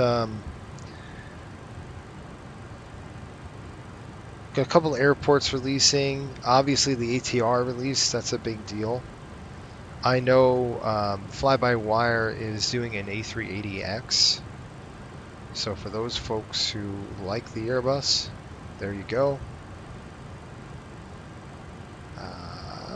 And then in other news, that's the kind of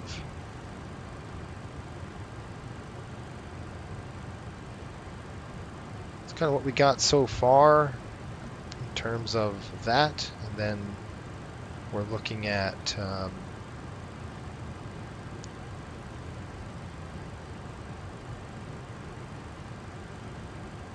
got a couple of we got a few issues in the airline community, actually. United pilots are going to protest in record numbers. And that's probably on the coattails of the Delta contract negotiation that Delta just approved.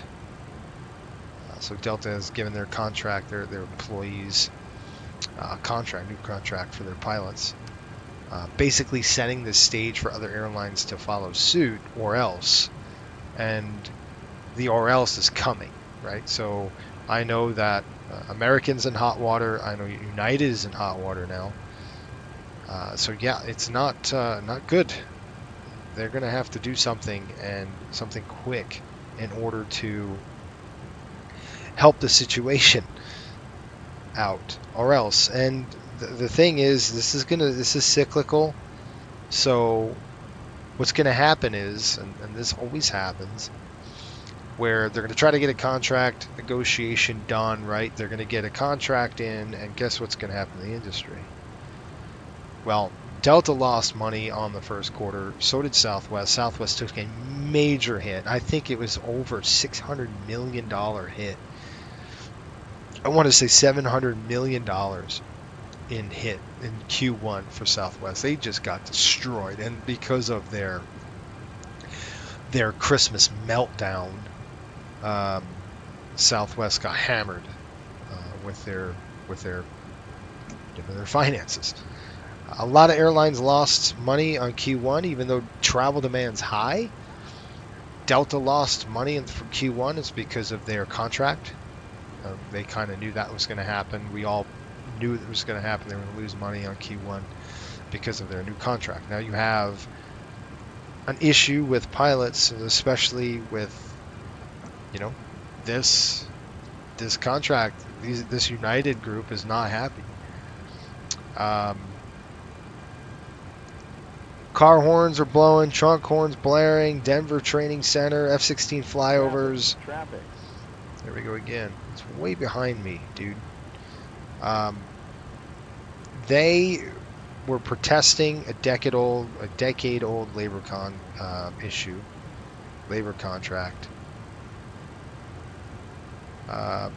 This was May 12th, so this was what? It's yesterday. The pilots union ALPA is believed to have the largest picket in ALPA history in Denver. 70% of off-duty Denver-based pilots gathered in front of the airline's training center in protest. They did it also in Cleveland, Newark, San Francisco, Orlando, Vegas, and Los Angeles. The message was very clear from the pilots. And United is not reciprocating it, which is a problem for United. Okay.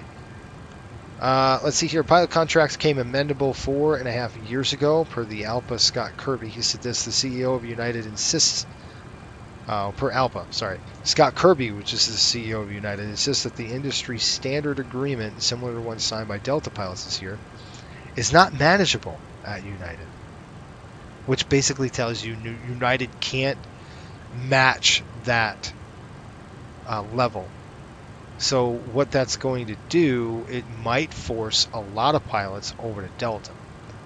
And Delta's smart, because Delta's like, all right, we need pilots. We have a pilot shortage. How do we get them here? It's money, pay, right? So if I could get the best, I could get a group of pilots here quick, who are, trained, have to go through training and everything, but my goodness. Now, will that require United pilots to jump ship? Probably not, unless you're low on seniority. I wouldn't do that. But you never know, right? Basically, United's saying we can't reciprocate that contract, and Delta is absolutely taking it to the industry because of that. The union and company appear to be getting gridlock. How to fiscally evaluate the impact of quality of life improvements at the carrier. United's pilots union released this video before today's picketing, emphasizing the need for industry standard work rules. And they're crying because they can't compete. That's bull. That is bull. That is bull. I hate when a company sits there and whines and cries. You need to look at your operations. If your operations suck, you need to do something about it. If you're not going to make money, you need to do something about it. And that's exactly what's happening. There is no way they should be protected. There isn't. If you can't be flexible and nimble and you can't hack it, so to speak, then you should be gone. Period. It's just the survival of the fittest. And if they're whining and crying because they can't compete with Delta, that's their own fault. And I'd say that with any airline. Doesn't matter what airline it is.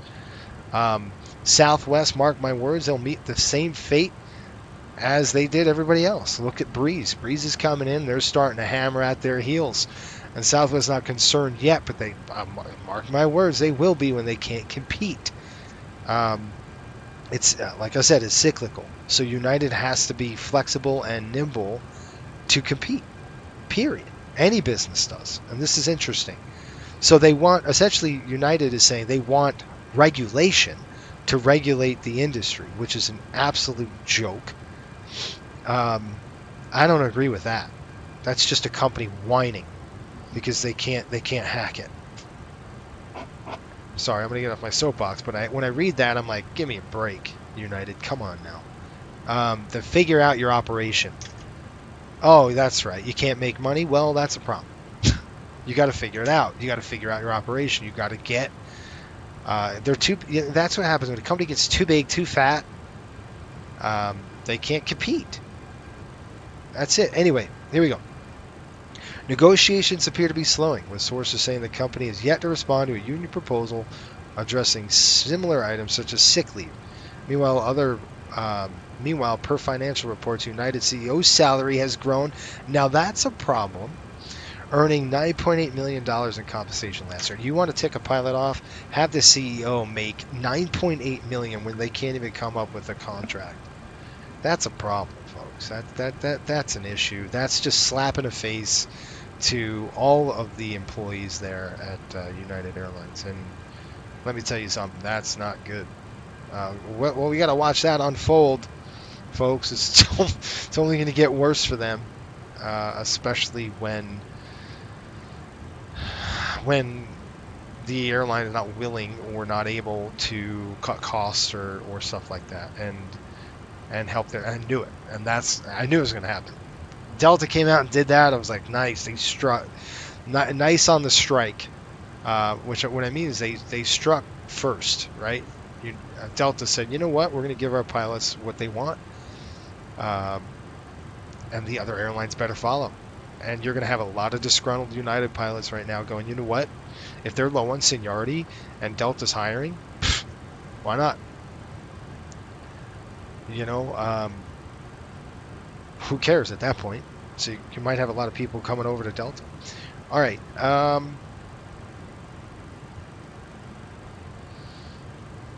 Okay, SkyWest, another industry, another airline, biggest regional airline in the country. SkyWest put in for charter operations into the DOT. They want to conduct passenger operations as commuter carrier. Okay, now SkyWest is trying to be a little more flexible in terms of their business model. They don't want to, right now SkyWest is dependent on the major four carriers, right? United, American, Delta, I believe Alaska. So there's four carriers that SkyWest has, but what if one of those dries up? What if those contracts go? So I think SkyWest saying, you know what, we need to be a little flexible. And let's see what happens.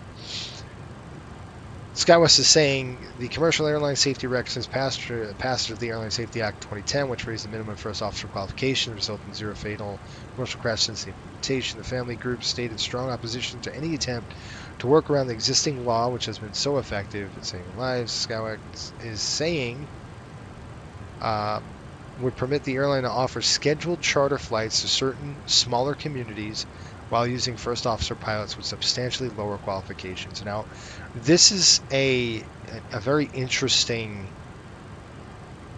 thing, right? And I had a chat about this. I was listening to a chat about this. Not every hour is treated the same, and what I mean by that is you have. This is a very interesting conversation to have here. So, an hour in a 172 is different than an hour in a swept wing aircraft, right? Or under 121 operations. They're different. They're vastly different hours, right? So, how do you... Here's the thing, right? So the training, if you had 200 hours in single engine aircraft, where you have 200 hours in swept wing aircraft, transport category aircraft, simulation, let's say, which one's more valuable, right? And the industry needs to take the good hard look at how they train and what the quote minimum requirements are. And that's kind of, I agree with the latter in that I don't care if you have 1,500 hours in a 172. All right. Yes, experience is good, but that is not the training that you're going to... It's not the same as a swept wing aircraft. All right. It's different. Stalls are different. It reacts different. It flies different. But let's say you take a pilot from the get-go, from like out of the gate, and you teach them and train them to fly like a transport category aircraft. All right. With multiple sim opportunities, and I'm talking about level D sims or whatever you want to do, and procedures, and you mold them, all right, you could drop the requirements. You could drop the 1,500 hours because you're getting someone who is, in my opinion, is more apt and versed to see what the heck's going on. Now, you still, with that aircraft, right, with that environment of the high schedule, and we try to simulate that. We do here at Coastal. We simulate that, right? We try to simulate scheduling, and this is a charter flight, so it's a little different, but scheduling is simulated, weather is simulated. I mean, it's amazing what a sim platform, if used correctly, can actually do. And believe it or not, I was in a case study, when I was at Riddle, and I was in human factors, and that was my minor, right? And the study was, okay, there's a 300-hour, and I think I've told this story before, but if there's a 300-hour pilot, equate to a 300-hour pilot in a different training environment. Does that make sense? So, I'll give you an idea. One of the things that we had to do was, okay, we're an IFR, low time pilots. Now, I'm talking about not 300 total. I'm talking about 300 hours in instrument conditions. So IFR rated pilots, okay, with 300 hours. We get in there, and it's a simulator. We're flying a single engine aircraft. You do your flight plan in the whole 9 yards, okay? And one of the things was, how are they going to react, right? How are they going to react? The mission was simple. We have a VFR day. The weather's forecasted to be crappy when you get there, all right? You're flying a passenger who needs medical attention, okay? So they have a surgery scheduled or whatever. You have a passenger in the back. That's that person. It's a medical flight. And you have a nurse flying with you. So the scenario was, okay, let's, and I didn't know this at the time, but yeah. So I'm gonna have to take some pies out of the freezer. I just got summoned. I'll do it here in a minute. Let me finish my story. I'll go ahead and do that. So the issue was simple. And we get to Tampa. We're flying from Daytona to Tampa. Okay. The whole flight, the nurse is chatting, right? They're talking, blah, blah, blah, blah. They're chatting your ear off. You're just having a good conversation. And all of a sudden it starts to get busy, right? ATC starts vectoring you around. You're starting to listen to the radio. You got airplanes going around, things like happening as you approach Tampa. So the first thing I did was I told my passenger to pipe down. I'm like, all right, sterile cockpit right now. I got to focus on what's going on. And I said it very nice. I was very nice about it. But I said, look, this is, we've got, it's going to get busy now. So if you could just, I just got to concentrate on flying the aircraft. That'd be great. And he said, oh, okay. So I'm listening to ATC. ATC's vectoring me in. It's still VFR. And I hear, clear to land 18 right for me, or 18 left, whatever the south runway is on the left side. I think it's like a 18 or 17 or something. I don't know what it was. I think it was 18. So we're clear to land, and then Southwest is on the radio and says, hey, we got a disabled jet. We got a tire blown out. We're stuck on the runway. So the tower says, go around to me. And I said, okay, I'm going around. So clean up the airplane, very high, high stress environment. You're getting slammed. Then the weather just sucked, right? The weather got real bad. The visibility dropped to marginal. Okay, it went marginal VFR. And he said, we're still marginal VFR, but there's an approaching storm and it's coming. It's going to be here. The field is now going IFR. Say your intentions. And I said, okay. Give me an IFR flight plan. Vector me 17 or 18 right. Right? What do you mean? There's 2 runways. So no big deal. I hear papers getting, it's like, all right, stand by, and then he said, well, there's a field 50 miles north that's VFR. Do you want to go there? And I said, negative. I want an IFR flight plan. Send me right back into the other runway. I'm good. And anyway, the whole point of this is I turn around, they vector me back in, I go IFR, things IFR, I land, no problem. We land fine. Taxi off, put it in the GA spot. Everybody's good. Well, after that scenario, they said, I can't use your data. And I said, why not? Like, what do you mean? I don't understand, what's going on here. I said, well, basically, you threw the spot up, everybody, and they've had about 50 pilots who were in that 300-hour range, right, in terms of instrument. They said every single pilot went north to a VFR field. And I said, that's a problem, because your mission is getting your passenger back into Tampa. Who cares? The weather goes via IFR. You just create an IFR flight plan. Give me an IFR flight plan in the air. Now vector me. It's your job as ATC to land me now. Right? So I'm like, I was flabbergasted on why in the world that would be an issue. Right? And so I said, okay. So he started asking me, well, what kind of training do you have? Right? What's your background? And I'm like, well, when we fly transport category. We simulate transport category aircraft. And well, how many hours do you have in the sim? I'm like, well, over 2,000 at the time.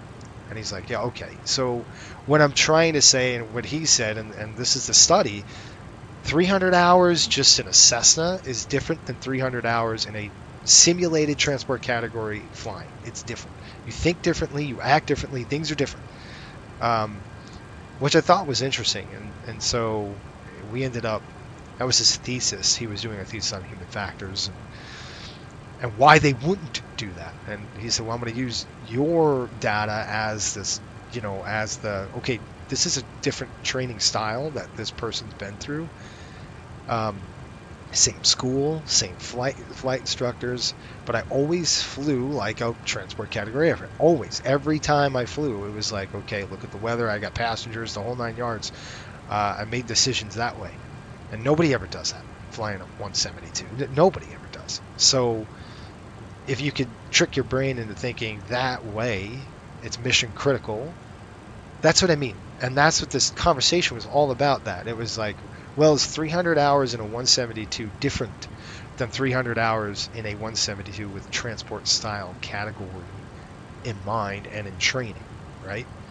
Everything you do is that way. Now, yes, you could say, well, it's different because the airplane handle is different, and you're 100% right. Simulation is a simulation. It's different than real life, real life turbulence, and you need that experience. And I'm not saying you don't need that experience, but what if we trained our pilots to be and think like a transport category captain or first officer in that instance? It would be your captain if you're training. What kind of training would that be versus just get in the airplane, check the weather, and fly, right? It's different. It's different. Just things are different. Anyway, I thought that was an interesting conversation last week, and I kind of tend to agree with it. If it's done right, it should be. Okay, I'm gonna go get some pies out of the freezer because we gotta celebrate with her. Folks, we're getting close to top of descent here. I'll give you an idea of what we've got. We're looking at about 451 nautical miles to go. So about 400 miles, we figure about, I'd say in about another hour maybe. Let me look at our paperwork and I can really tell you what we're looking at here. We've got 14.4 looks like an hour. It's just what I said, about an hour to go. Hour and 2 minutes. I heard somebody just log off. I didn't hear anybody come on. Oh, that's why it kicked me off. That's why. Anyway, it's just an interesting conversation. I'd love to know your thoughts on that same thing. Do you think that 300 hours just flying a Cessna 172 and you flying the same aircraft in a 91 environment versus the Cessna 172 in a simulated 121 environment, or is the training the same or different? I'd like to know your thoughts. As you do that and type your answers, I'm going to step out and get this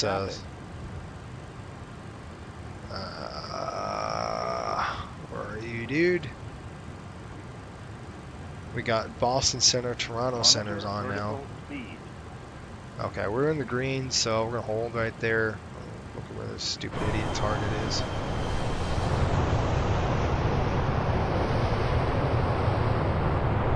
Looks like he's over here.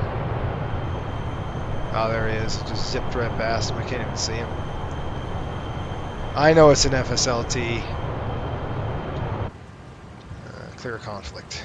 That's how it goes. Alright, I'll be right back.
Traffic.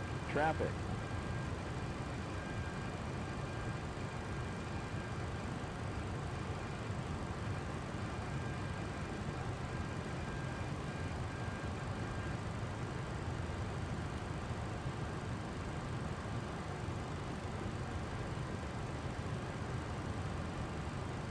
Descend.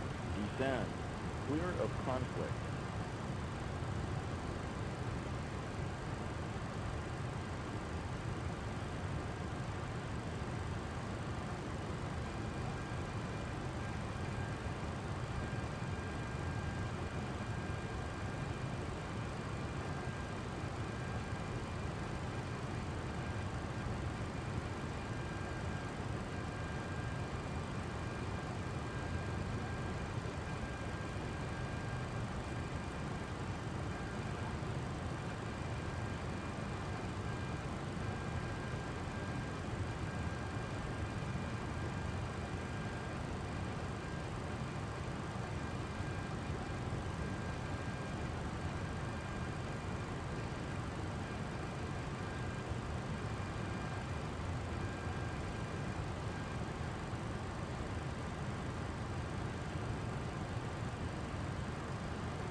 Okay, folks, I'm back.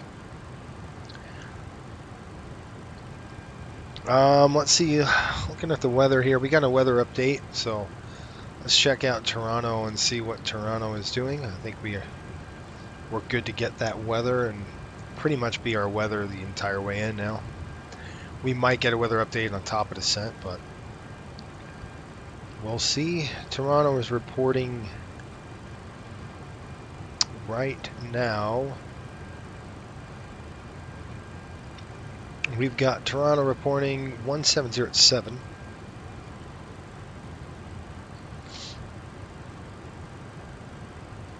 We got visibility 10 statute miles and clear skies. That's really nice. Temperature 24, dew point 18. Altimeter is reporting 3019er. Runway of choice, probably going to be the 2s. 2 4s. Let's see what we got here. Yeah, I'm sure it's going to be 2 4 left, 2 4 right, 2 3. I'd rather take 2 3 because that's going to be closest to us. So I'll request that to Toronto and see if we can't get that. And I'll set up for that as well. We're going to be doing the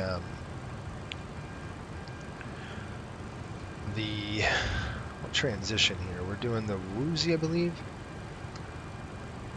I think we're coming in to do the woozy transition. So let me see if I can get the paperwork. Oxman.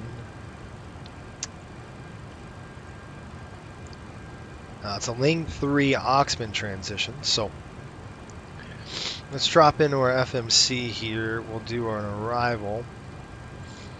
Now with the Ling 3, I'm just gonna ask for 2-3. It's gonna be easier for us. Don't execute anything.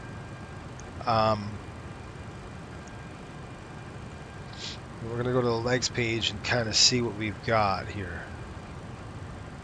Previous page.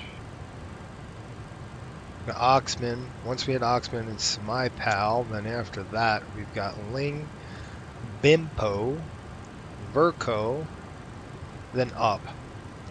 Marad. Yes. Techni, Davno, Donal, Vectors. This is Calvary. Let's see what we've got here. I'm just going to look at my charts. And then we've got... that's not the right airport. Approach 2-3. It's going to be a visual. We'll just back it up though.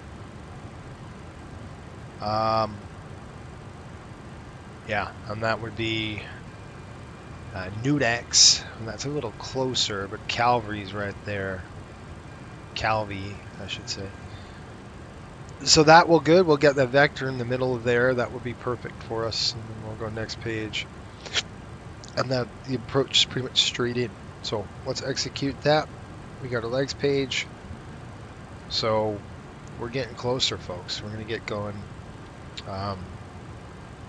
We'll get our landing data hooked up and get ready to go. Here we'll be descending shortly. I'd say in the next 20 minutes we'll start our way down.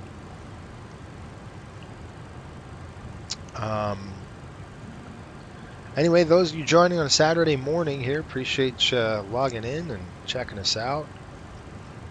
And let's get the aircraft prepped, ready for top descent, and then we'll get into one thing. I want to talk about the engine oil system on the JT8s, if we could get there. Turn this on. Looks like Toronto Center is online, so if they stay on, they'll take us in. All right, let's click performance. Let's go into this. It is dry. The winds. I hate when I do that. Good, medium, good. How about dry? There we go. So winds are 170. Did we say 170 at 7? 170/7. The temperature is pushing 24 degrees Fahrenheit. Celsius, sorry. We'll add 5 to the ref, it's fine. Runway is going to be 23. There we go. Flap 1128, we'll just plan on that. That's just our normal flap setting here on this aircraft. QNH, I've got 3019er. Nice high, like I said, the high pressure's there. We're getting into that weather, some weather here just to north of Pittsburgh. We're kind of getting to that stretch of weather where we might have a little bit of cells. It's at 25,000, so we're way over it. Not even a factor for us right now. Auto brake will be manual. Landing weight, no, actually auto brake's going to be medium. Landing weight is going to be pushing 100 and estimated landing weight. We're estimating our landing weight of 112. Nice and low. Right now we've got 117,000, so we'll factor in there 113 maybe. 113,000. 114, we'll just call it 114. A couple thousand pounds more or less because we're burning less fuel. Alright, let's click calculate and see what it comes up with. It gives us a landing factor distance of 64.75. Let's talk about this runway 23, and I'll do a briefing with you. It looks like 11,000 feet. Plenty of runway. Plenty of distance. Required landing distance 64.75. Runway 23, auto brake medium. We're going to go ahead and we've got our speeds at 133. Looks good there.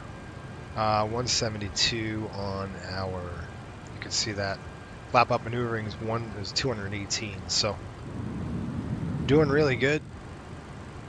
We're over at Rick's, so I like that. Let's go ahead and I'll brief you on the arrival and all that stuff now, and then we'll get into some engine oil stuff if we can.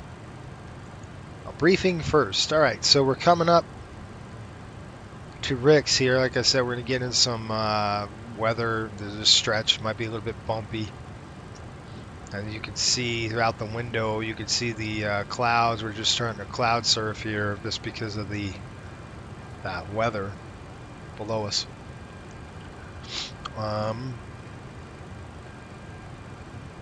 Okay, cool. Now we're going to be doing the Ling 323 transition, runway 23. So runway 2324 left and right. We'll go to Oxman, to the Timels, My Pal. At Youth, we've got to make sure we're between 13 and 11,000. We'll make sure we're programmed at Bimbo, or at Bimpo. It's at 8,000. 8,000 feet at Bimpo, and then we'll go Verco straight up, and then we get vectored. Okay. Nice, sweet approach here. We'll just get vectored in, and then we're done. All right. That's it. Pretty straightforward on that. The actual airport into YYZ. We're going to go ahead and click approach. Go runway 23. We'll dial that right into there. There we go. And then we'll hide that. 237 inbound course. We're going to fly that all in Pearson's Airport 116.55. And we'll call up a frequency of 111.5 just to have this as a backup. It'll help us out. It's visual conditions. It's actually beautiful. And I'm just going to program that in right now. So 111.5. You could do a lot of stuff during cruise. You shouldn't do anything on descent. Your descent should be very quiet. All right, 111.5, inbound course 237. If you hear 90, it pretty much doesn't matter. Let's go this way.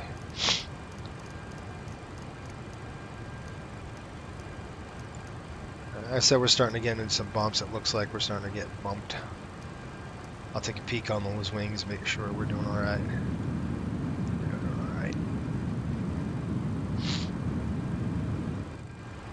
All right, I'll wake up Cliff here. Parsons going to be 116.55. I'll plug that in on this one. 116.55. There we go. 116.55 is programmed in. All right, we're going to go ahead and set our speed bugs. There we go. We've got our maneuvering speed. Once we hit that, we'll get the slats in, and then we'll go 180 there. Any questions? We all good? All right. Maybe that range is too much. Let's just do that. Don't worry about weather. I am going to select terrain in, just because the weather is not a factor here in our descent. All right. What else, folks? What do we need to know? What are we missing? Is there anything we're missing? Yeah. I got to tell it Bimpo we're doing 8,000 feet, so it just should know that. So we'll go into here, we'll go next page. Bimpo 8,000, that's what we want, and then back it up again, 11 and 13 below, 250 on the speed, that's perfect too. Now we can click this descent and forecast. I'll go to the forecast page. And this is how we do this. We're going to pull up the flight plan, the release, if I can get it. And you can see here our descent winds. We're going to use a couple of these descent waypoints. We're at 34, so we're going to go 30, 24, 18. We'll do those three and maybe 12. I don't see 12 being an issue or a factor. So we're going to plug this in, 300. So we're going to go 30, 51. That's going to be 30051. So 300 as our altitude. And then we're going to go, it's 300 slant 51.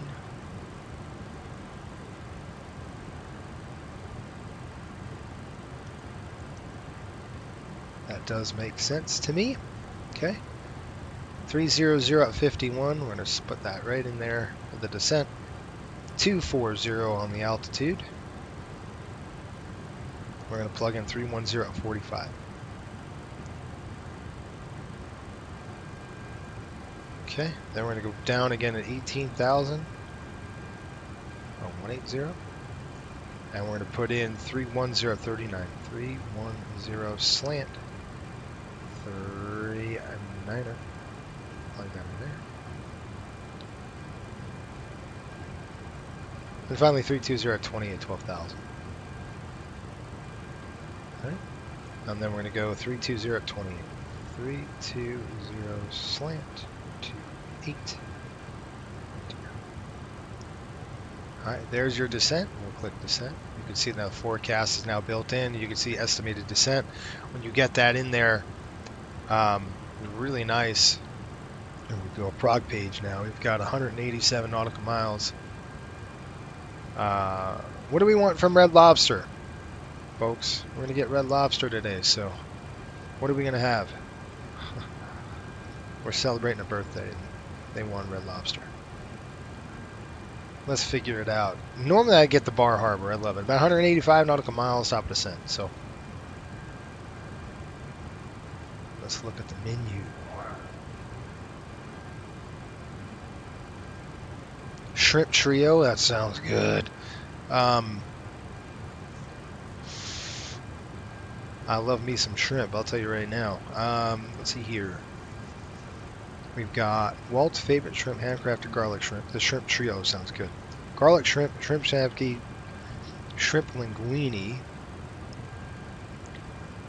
Ooh, Cajun shrimp trio. That sounds good. And I love it. I mean,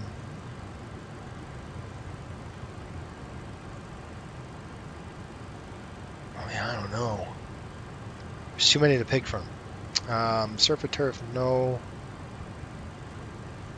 I'm going to go something different here.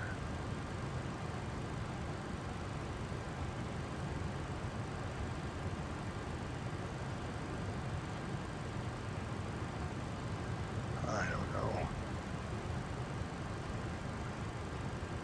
Yesterday's my birthday. May 11th, May 12th. Hey, well, happy birthday, man. Glad you said something. It's awesome. Hopefully you had a good birthday and you're enjoying it.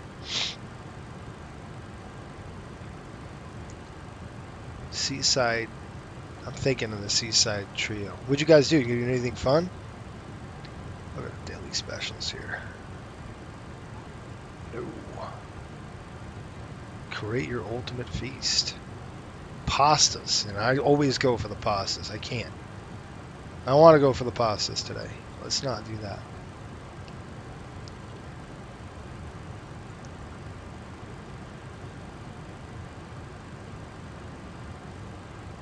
I love me some coconut shrimp. That's good too, isn't it? I don't know if this shrimp trio is going to help me here. Linguine Alfredo. Whew, that looks good too.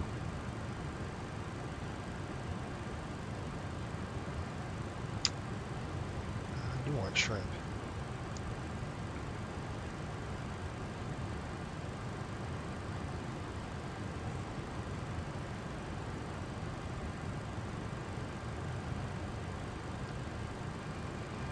Just worked and went out last night. Nice restaurant. Nice. Good. Look at this. The weather just turned crap, didn't it? We're getting into that. Remember I told you that weather's going to be bad. No, there it is. You can see we're kind of in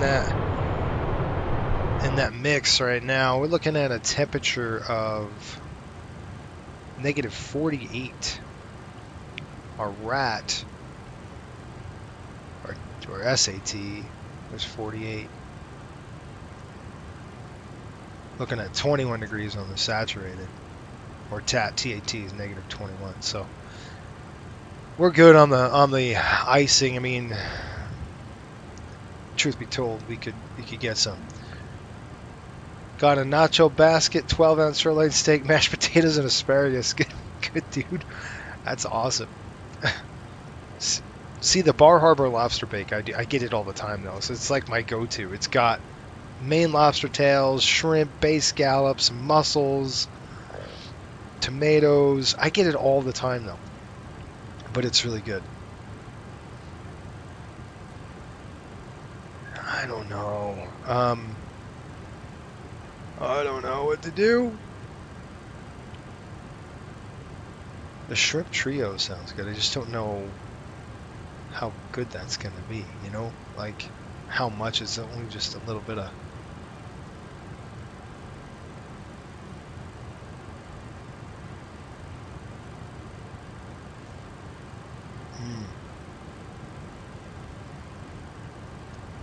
I'm going to do the Cajun shrimp. I'm just going to go something different here.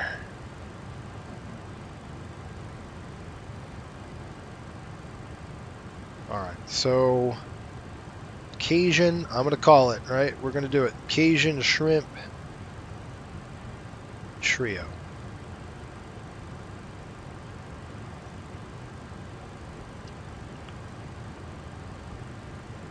Whatever. That's what we're doing today. I'm glad your birthday was fun, man. It's always a good time. You're celebrating a birthday, right? And a nice restaurant too. And by the way, thanks for the support. I'm sure I told you. But let's see. We've got 185 miles. We've already set the aircraft up for our descent, so we're ready to go on that.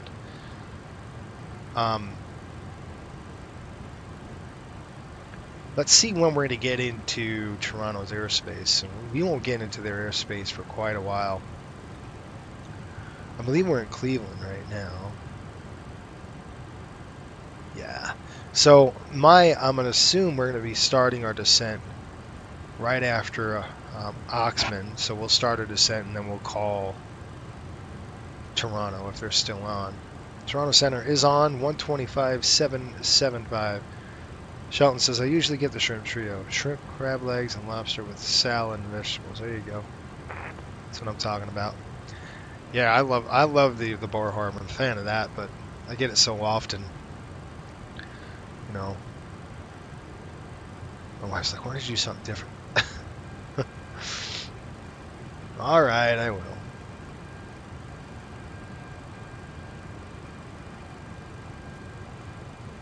And I did last night when we went out. I normally get we went to PF Chang's and I get like I usually get the broccoli and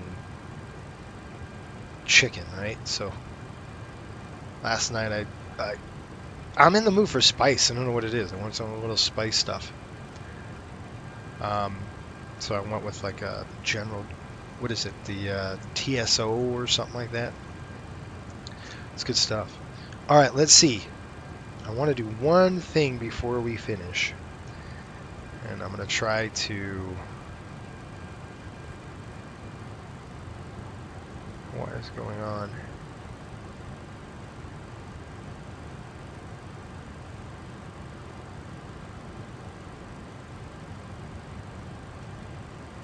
I don't know where any of my stuff went. That is not good. Alright, notability, folks. I gotta see if I can get my notability back up and running. There it goes. I was like, I lost all my notes? No way. I just had to reset it. Okay. I want to take a look at this. Hopefully we have enough time to do this. And I want to show you a schematic, essentially. If we could get there, it'd be awesome. I don't know if we're going to be able to do it in time, but we'll try. Flight controls.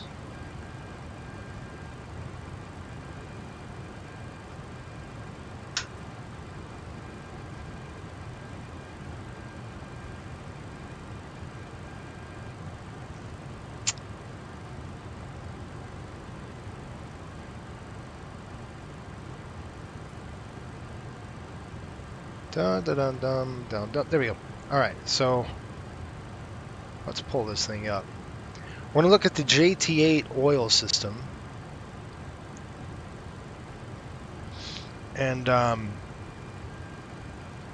this is going to be awesome. I love doing this stuff, especially, we're on a cruise and we're hanging out. So we've got oil pressure line is this solid black line is oil pressure. Then you have the return line, which means that's dirty oil. That's going to be right here. That's dirty oil coming out. Then we've got supply line, which is actually fresh oil.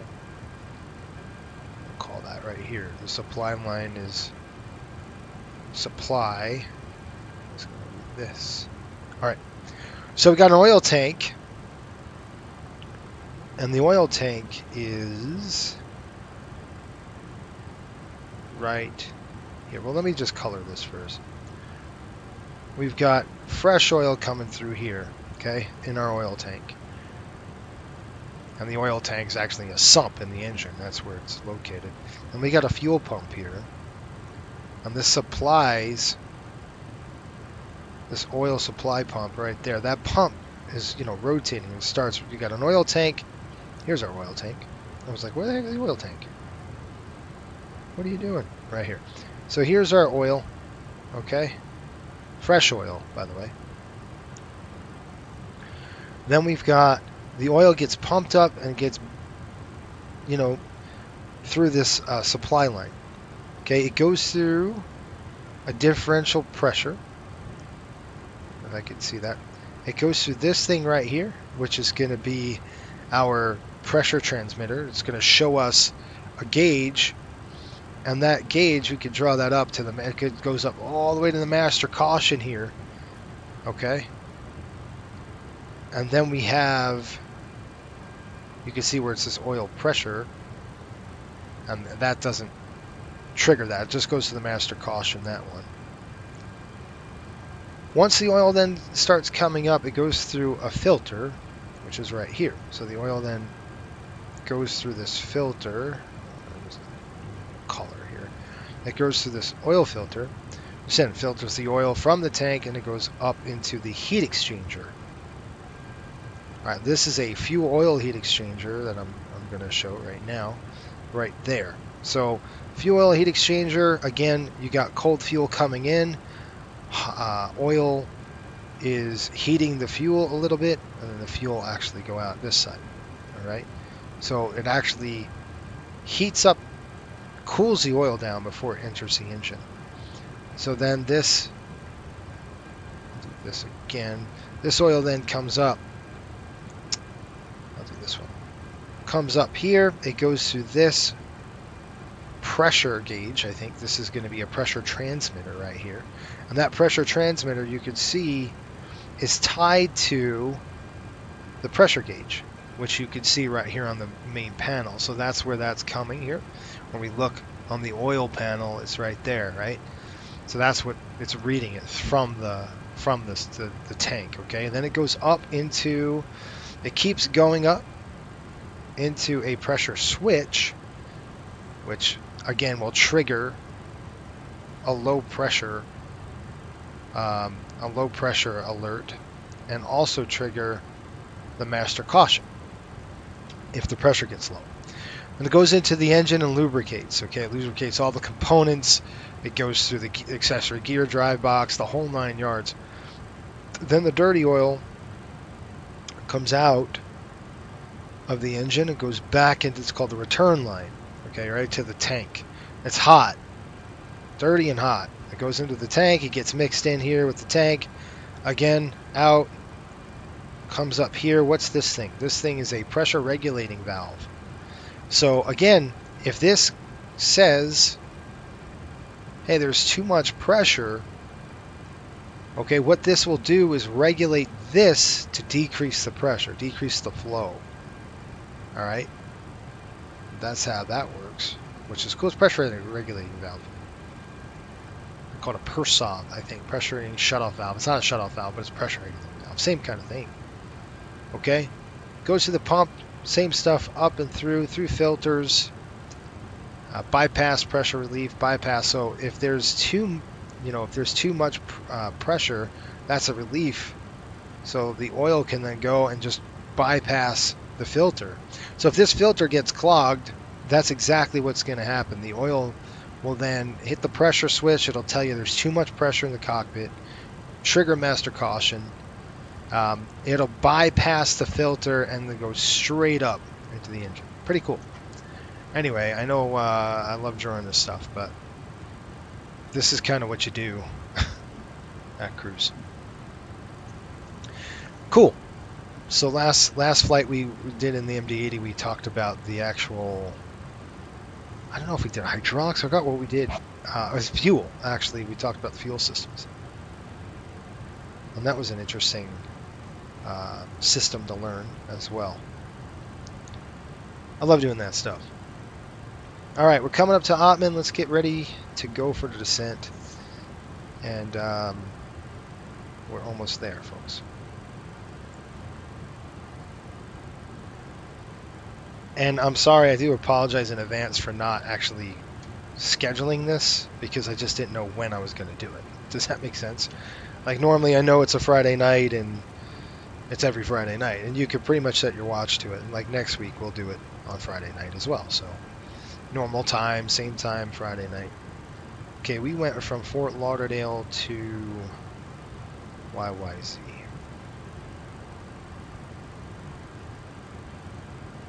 I'm trying to pull up my paperwork. There we go. All right. Weather looks good. And let's get Cliff ready to go for the approach briefing. Are you ready for the approach briefing? Go ahead. Any questions? No questions. All right. So Cliff said he's good to go. Toronto just went off a line, so Toronto's offline right now, so we're good to go. We're solo. Looks like we'll be solo into the Toronto airspace. That sucks that he just logged off. Kind of is not good. You know, it's been smooth through these upper layers of this cloud deck. I was expecting little bumps up here, but yeah, there we go. Seatbelt signs coming on. We're going to throw the seatbelt signs. Just get ready. All right, top of descent is right on up there. We're going to declutter our screen a little bit.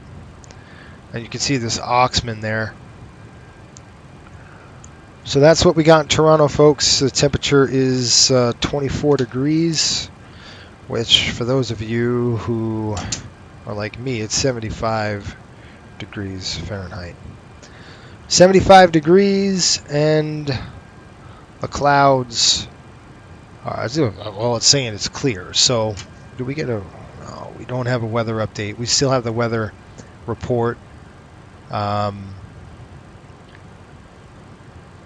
It's 37 minutes old, same thing, clear skies, 15 miles now. Actually, it went 150 at 11, so it did change a little bit, but not too much. So we're going to go 150 at 11. We're looking at 15 miles. They broke in at 25,000. So that was really the only change. Same thing. Density altitude is about 1,000 feet. And I need to update the Patreon. By the way, if you want to support us, patreon.com, FSBN channel, or just FSBN, and it should take you there. That'll help. Like I said, I'm going to be doing a refresh on that. I'm going to be getting a lot more cool stuff in there.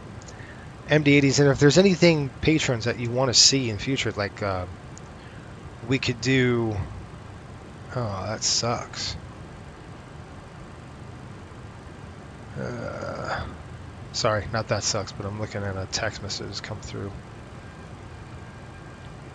Oh, that's terrible.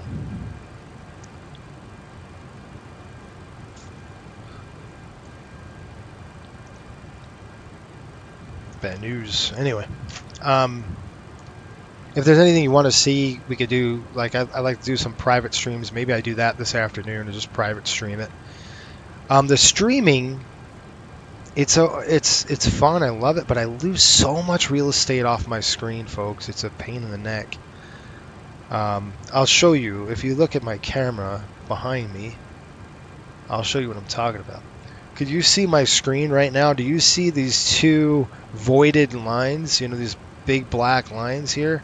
That's how much real estate I've lost. So that's at least 8 inches on my screen. It's a pain in the neck.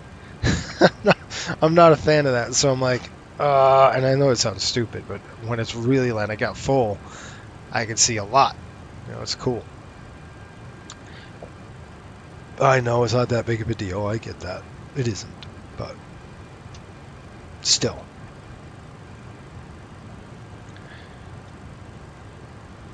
All right, we're gonna actually record this trip in here. So I'm gonna get my recording software running. I'll do that too. We're gonna go ahead and get our recording software and gonna pull this up. Get ready for the top of descent. Toronto is gone. They've logged off. Like, oh, look at this. Hey, we caught them up. We caught up to them. So the Panthers are actually just taking off out of YYZ right now. We're probably going to pass them. That's sad news. But anyway.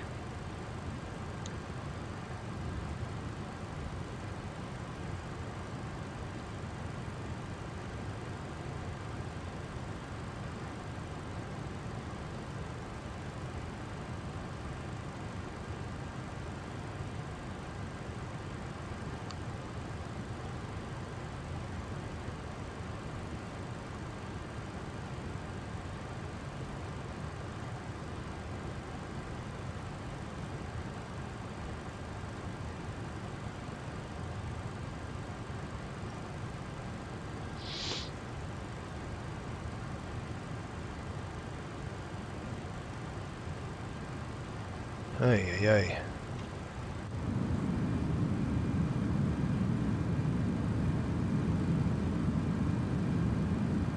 Getting bounced around pretty good. And that weather's clearing up. Remember I said that, you know, we're going to get north and it's going to be a little bit better. We're kind of through that stretch of where that frontal system was.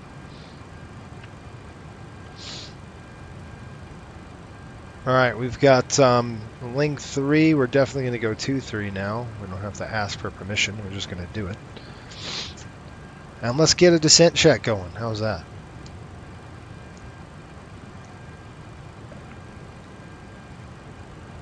Descent check.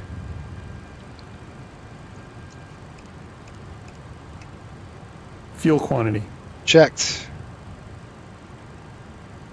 Checked. Approach briefing. Performed.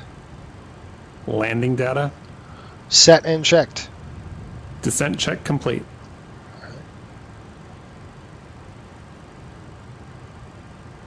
Scott, what's up, man? Taking the dog out for a morning walk. Coastal definitely has a growing presence. Yeah, Scott, thanks, man. It's been a beautiful morning, isn't it? It was really windy by us. I don't know if you got the wind, but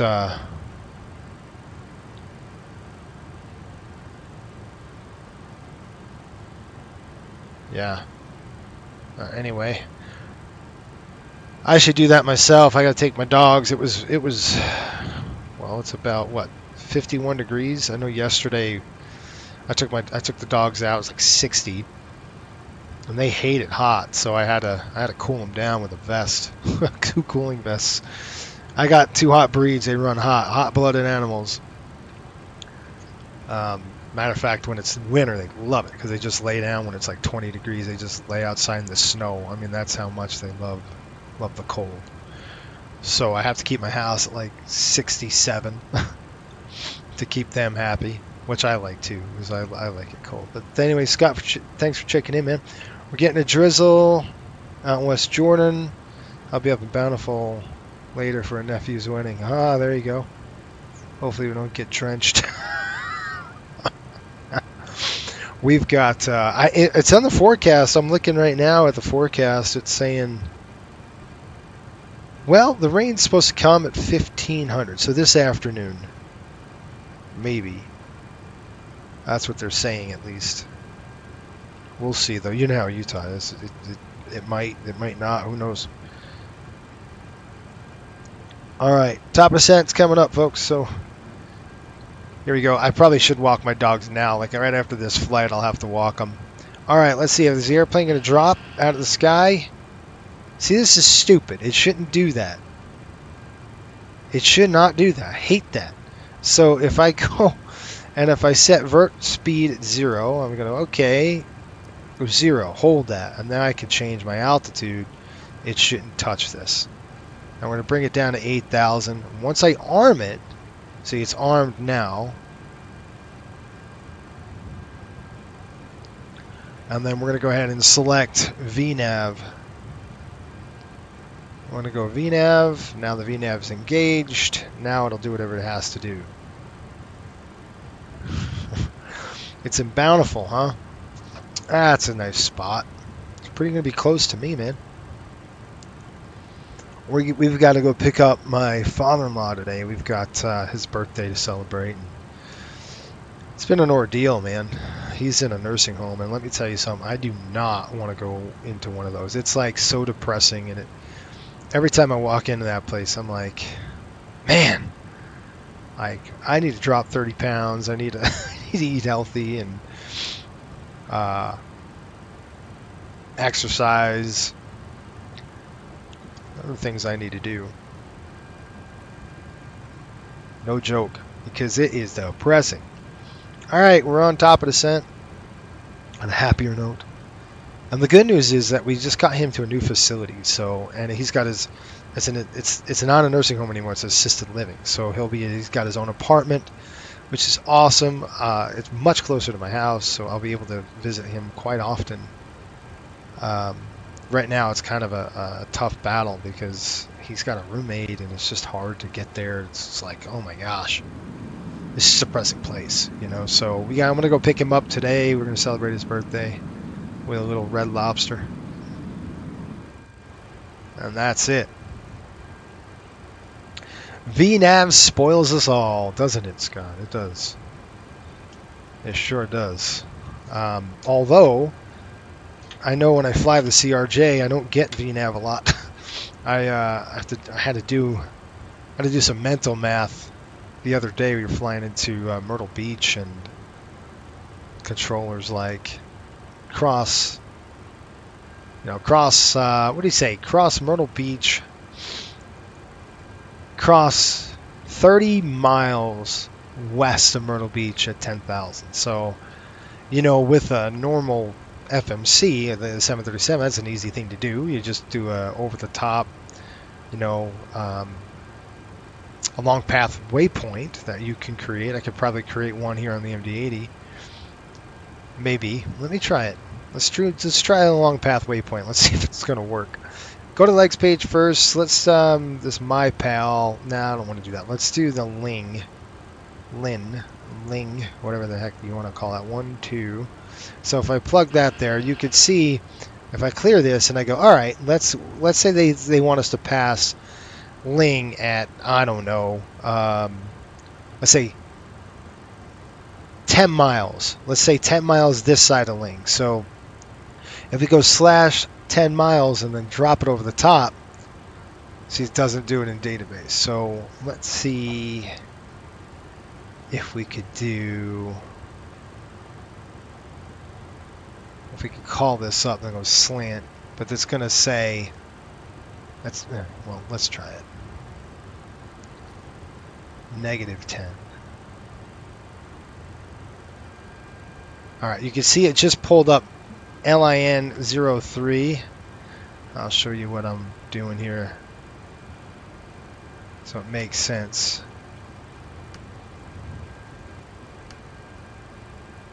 All right.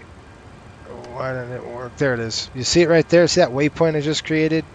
That LIN 3? That's what a long track waypoint looks like. It's 10 nautical miles. So much easier to do that on this aircraft then, and even the 737 is beautiful too, but the CRJ wouldn't allow me to do it. So I was like, what the crap? So I had to go mental math time, and that was a lot of fun. The CRJ keeps us sharp, no joke, it does. I'm almost done. I've got flying that CRJ, creating another another day for pilots. We bought 2 CRJ aircraft 700s, so we'll be done with those, and then back to the 7.3, which I'm excited for. I haven't flown it in a while. So back to the 7.3. We've got, how many more aircraft we have to get online here? We've got 1 600, 1 700, which is going to be stationed out west, and then we've got 3 800s to do. 2 of which I know already are going to be the routes that they're going to fly. So essentially 1 route, 2 aircraft going to fly the same route. So back and forth kind of thing, if that makes sense. So I have to do 1 out going east, 1 going west, and then we'll see kind of how this thing works. But we'll be opening a crew base in Salt Lake City, essentially. A little Delta territory.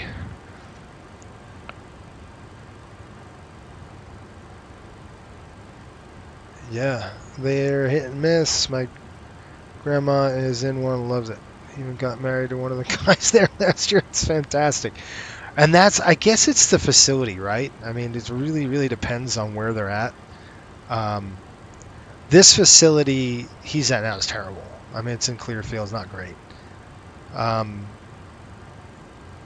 But we had, let's see if he does his, if Cliff does it. Yep. Here, Cliff flipping switches. That's a good sign. But we have, oh, shoot. I got to record this. All right, so now I'm recording. Good. We have one where, again, I'm super excited for this one. We're going to be building his stuff today, so I get to go to his room with him, and he can see it for the first time. It's really nice. It's just him. It's going to be really, really nice for him. He's going to get a cat. He wants an animal, so we'll get him a cat. And that'll be good for him, and way close to the house, so even better. It's good when it's a nice facility, but the one he's in right now is not so great. So we're working on moving him out of there. Transition now. Set. All right. Stabilizer motion. All right, we're through it. We got 3015 in the box there. Oh, it's called Toronto traffic. Toronto traffic, Riptide 5800 on the Ling 3 arrival. Setting up for runway 23 at Ling 12,000. So there we go. Now you can see the airspeed getting out of hand. So I'm watching that airspeed. It's got to start slowing us down when we get to, obviously that 12,000, 10,000, 12,000 foot range. We got to start slowing the aircraft to 250 on the speed. I will be flying it back today for sure, down to Fort Lauderdale, probably this afternoon when we're done with the festivities. And I probably, if you guys want to do a patron only stream, I could probably do that. Just keep the same setup. I'll just do a stream, but it'll be just for patrons. That's something cool I can give you. I don't know what times. I can't be definitive on a time, unfortunately, because it's just really when. PACSIM should have their scenery ready soon. The shots are looking amazing. Good. Staffing issues have been a challenge. Hard to find good people. When you do, they move to higher paying jobs. Yeah, exactly right. That's what I've seen a lot from this last place. Is like, they'll ring the bell and it's like an hour later before they get anybody there. So it's been a struggle. I mean, we knew this was going to be a temporary thing for them. We were like, look, we're getting you out of this thing. But the whole thing with Medicaid and the state, it's been fun.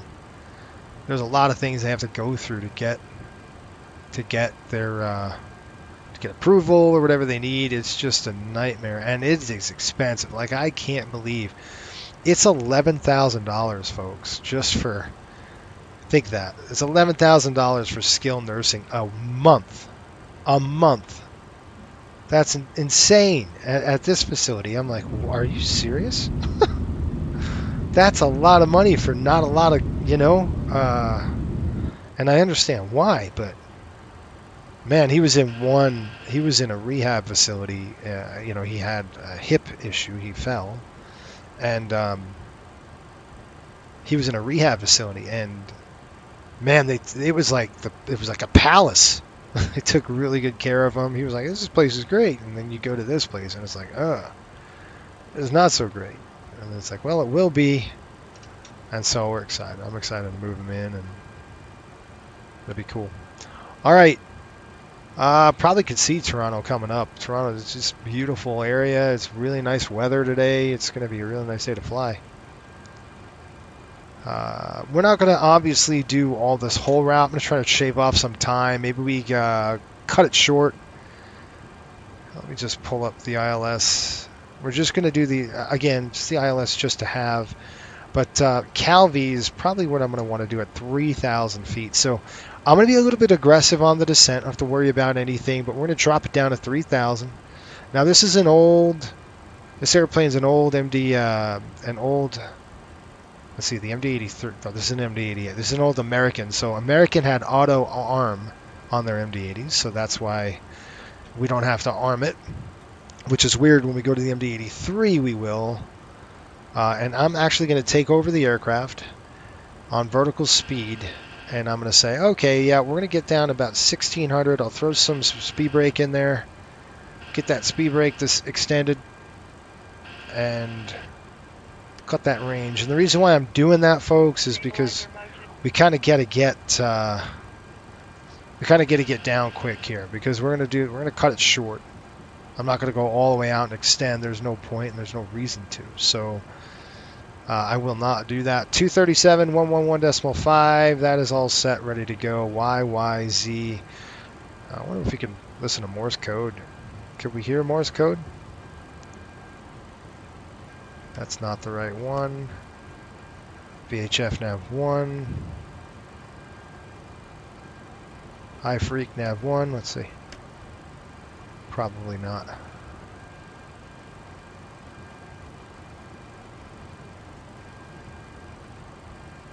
I can't hear it.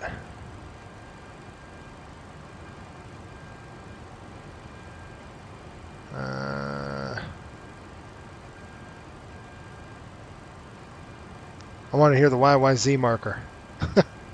That's actually a song by Rush. It's pretty cool. Pretty cool song. See, we're trying to dump those brakes in here. Here's the city of Toronto. What's cool is we don't have to come back here, right? This is it. They're done. They just beat the. They just beat him. You can see the green banana there. This is gonna be perfect for us. Just gotta keep the brakes out, slide the airplane down, and I'll just start slowing the aircraft down here a little bit.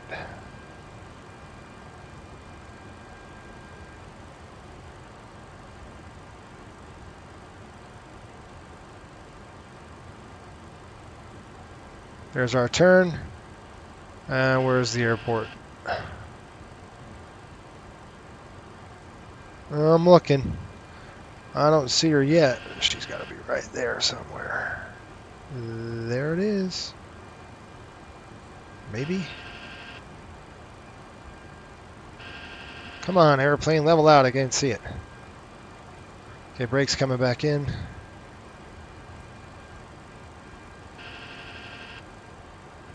There it is, right there. See it off the wing?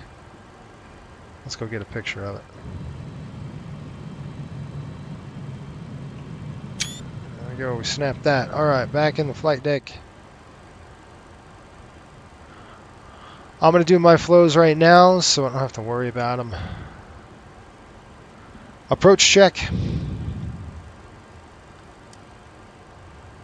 Navigation. Set. Approach check completed. Slats extend. Speed checked. Slats are extended. Flats extended.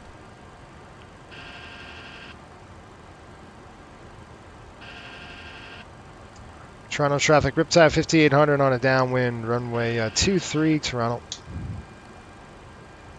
4,000, 4 for 3, speeds coming out. Oh, look at the city. Can we get a good picture of the city before we have to go back in? Yeah, we're getting bumped around, huh? Cool. All right, back in the flight deck here. We're going to do this little turn at Calvi there. When I get a beam of it, I'm not a beam yet. We still need to burn some altitude, so I'm not going to be that aggressive. But we'll level off. There's 3,900 vertical speed. VNAV track is on. And we're going to start turning our base leg into the airport here just a little bit. There's 3,000. I'm looking for the FMA. We got altitude capture. That's perfect. What I want to see. And we're going to go heading select. And so when she levels off, we'll go ahead and do a heading select. And that'll be absolutely perfect for us. Got a target just below us. Don't see anybody coming. Good, we're getting bumped around. Here we go, heading select on. The airplane will turn. And we'll start slowing down the speed. As we turn base, we'll start getting some flapping. Yeah, that's pretty bumpy. It's gusty, apparently. We're getting racked over here. That's nice and bumpy. A little golf course. As we're getting the snot kicked out of us. That's awesome. All right, Cliff, let's get some flapping. Flap 11. Speed checked. Flaps 11 set.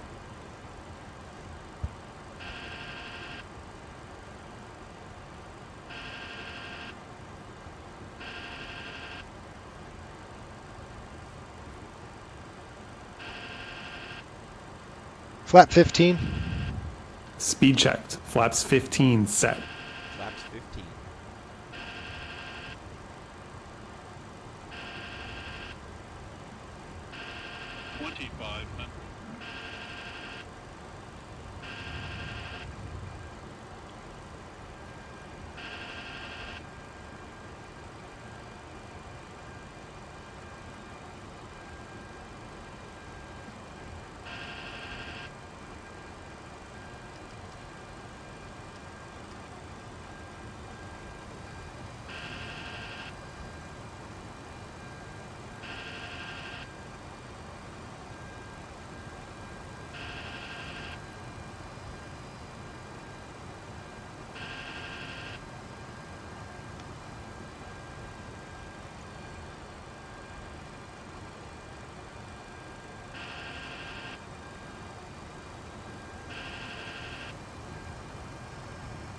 Gear down.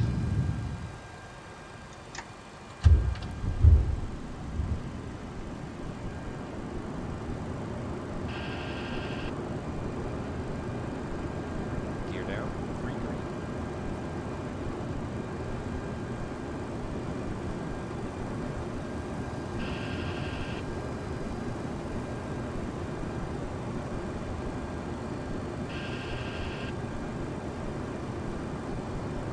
Got it.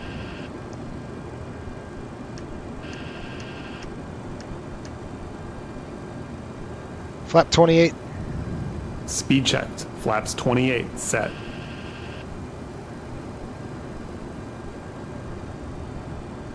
Flaps 28. Final check. Gear. Down. Ignition. Set to alpha. Auto spoilers and auto brakes. Armed. Flaps and slats. Set checked. Landing clearance. Received. Final check completed. Thank you.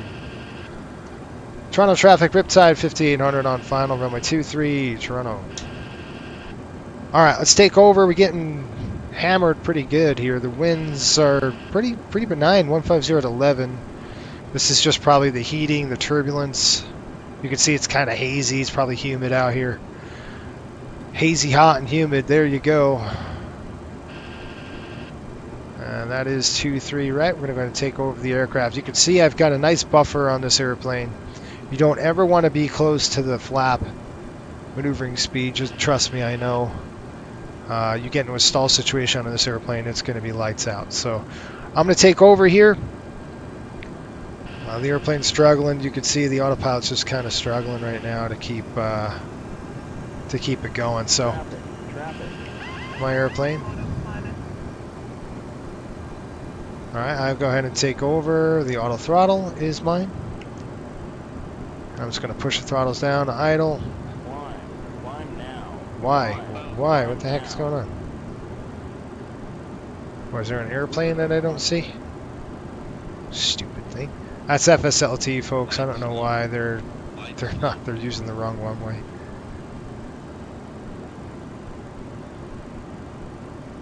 We made our radio calls. Yeah, we know. I'm going really pretty quick. Above. So I'm just going to go ahead and start pitching up. Let the airplane settle down here. Give it a little bit of power. And that's good. You don't ever want to fight the MD-80 nose up. We're a little low now. There we go. That's probably a good spot. Yeah, we're in a good position. There's an airplane on the runway. This stupid FSLT thing. Oh, jeez. Aligned. Get rid of this Approaching thing. minimums. There we go. Flare. On Minimums. Get on there. There we go. Oh, that nose gear. Holy smokes, Spoilers the airplane's deployed. going on me. That took a nice hard swing, didn't it? 80 knots. Center line. 60 knots. 60 knots. Reverse lights out.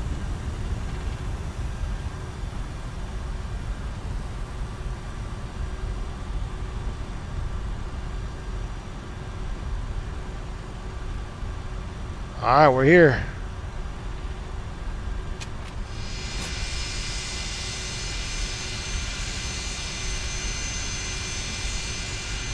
Nice.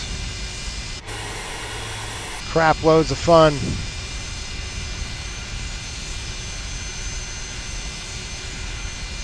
Alright.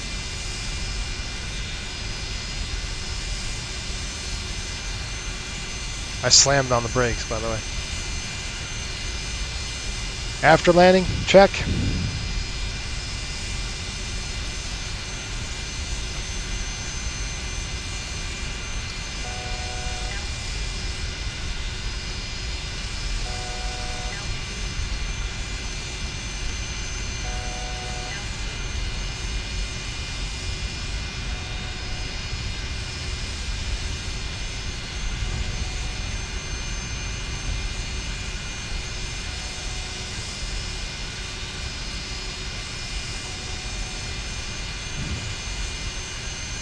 After landing check completed.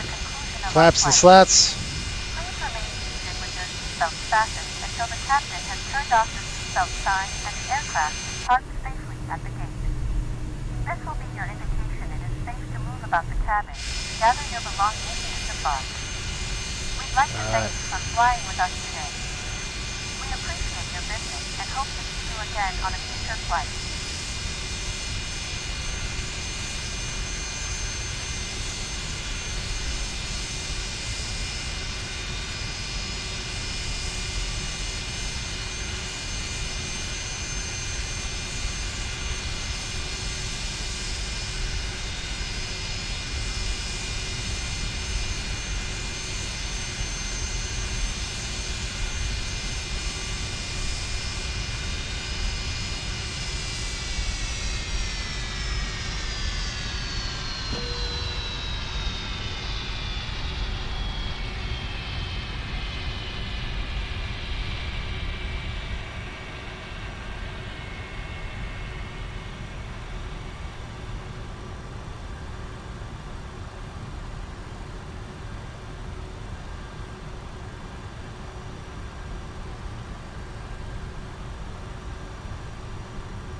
646.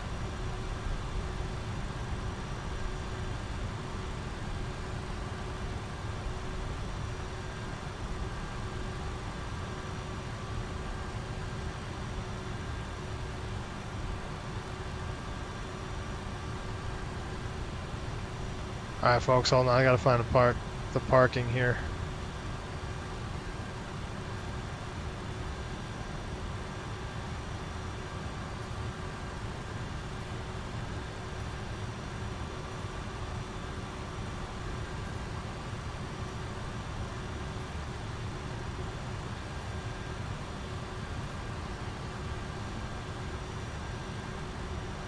Oh, I gotta swing this aircraft the other way here. You can see kind of what I'm talking about.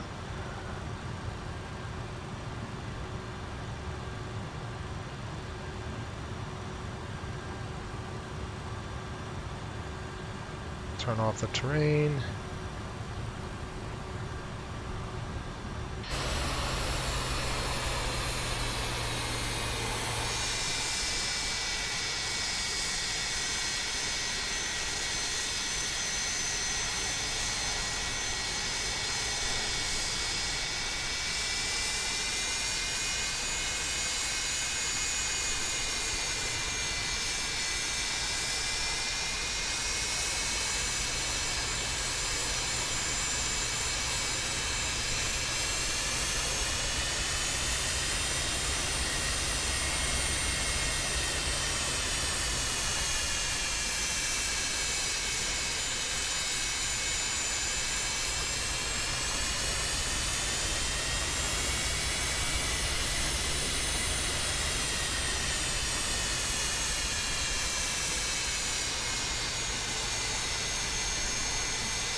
Gotta feather that throttle to get it in there into this parking spot. It's not easy. Alright, let me stop blinding you.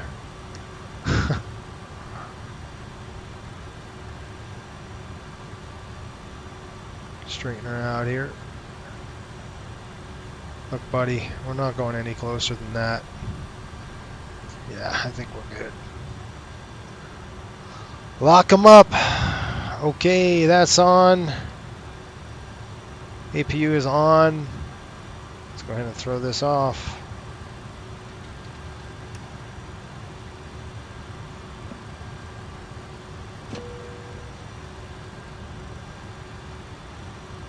It's such a beautiful day. I'm gonna open that window too. All right, time in was what? 15:38. Well, folks, we made it. Let's do our checklist and we're good to go. And I'm going to actually leave this aircraft in this state because we're going to do a quick turn tonight. I want the panel state just like this. And we'll do a quick turn. We'll keep the APU burning and then we're done. I will open the doors. I've got to close my window here to get all that stuff done. So let's go here. We're going to go GSX. We'll see if we can get a good deboarding going. The boarding requested. Okay, I'm going to open the cargos. All the cargo doors here. Go aft stairs and then the main. Good deal. We'll start onboarding. Let's see, are they going to put a stair? Yeah, they're putting a stair in there. There we go. Alright, with this guy, I'm going to tell him after landing. Parking check.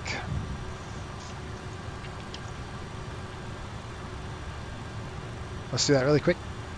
Parking check.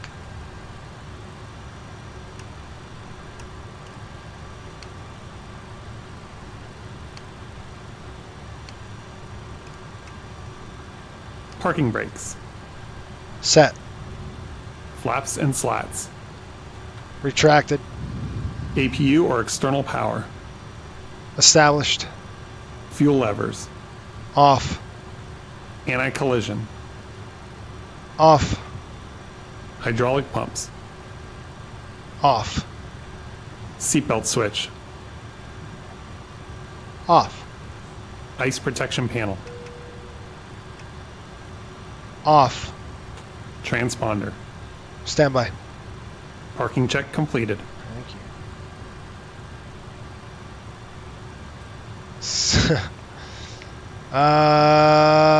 John says maybe the Maple Leafs can hop in on the return leg for some golf in Florida. Ooh. Hopefully there's no Leaf fans on here. That's hilarious. Burn. Looking good on the approach. I'm off to run some honeydews. Happy landing. You bet, man. Oh my, I can see why folks joke about returning on a cruise ship to save money. So true. Alright, we're going to go ahead and deplane. I'm out of here. We're going to get the bags done.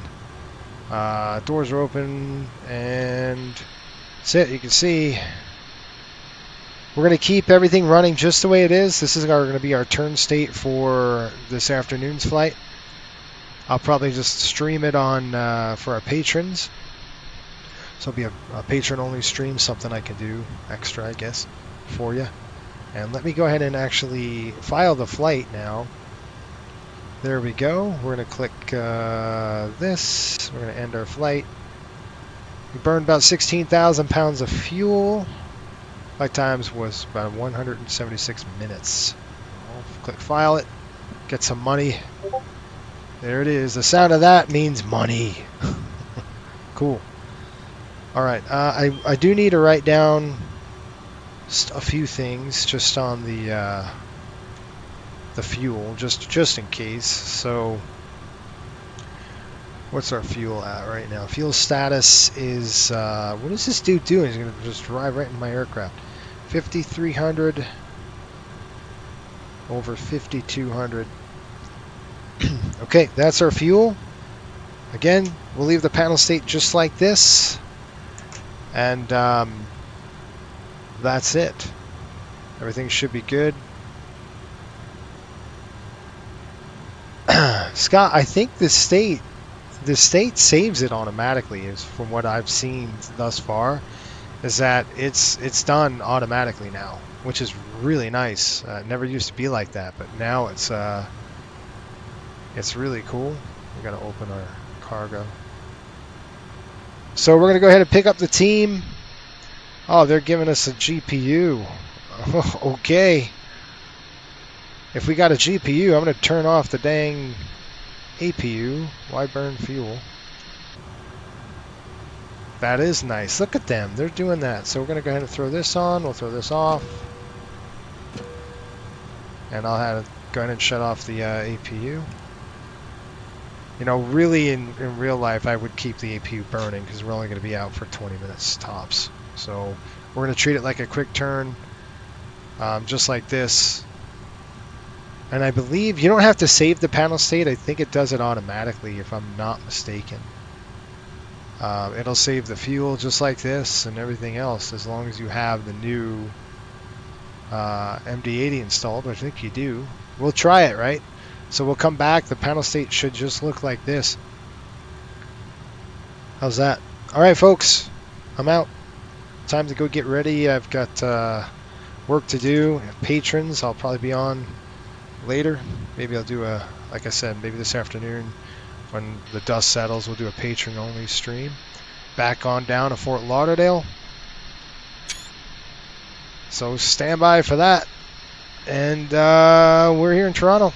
Pick up the team. We'll fly back to Fort Lauderdale. I'll be a little later, but we'll do that. Okay. We'll see you, folks. Thanks for checking in. Have a great Saturday. And we will see you in a few hours. Okay. Ciao. Have a good one. Until next time, keep the blue side up and the brown side down. By the way, if you're looking when our next stream is going to be, a public stream, it'll probably be Friday at night, and I don't know what airplane we're flying. I have no idea yet. We could be in a 737-600 doing a shared cockpit thing. We could be in an MD-80. We could be in a CRJ. I have no idea what we're doing. Hopefully the CRJ, though, is done and we're finished. But we'll see you, folks.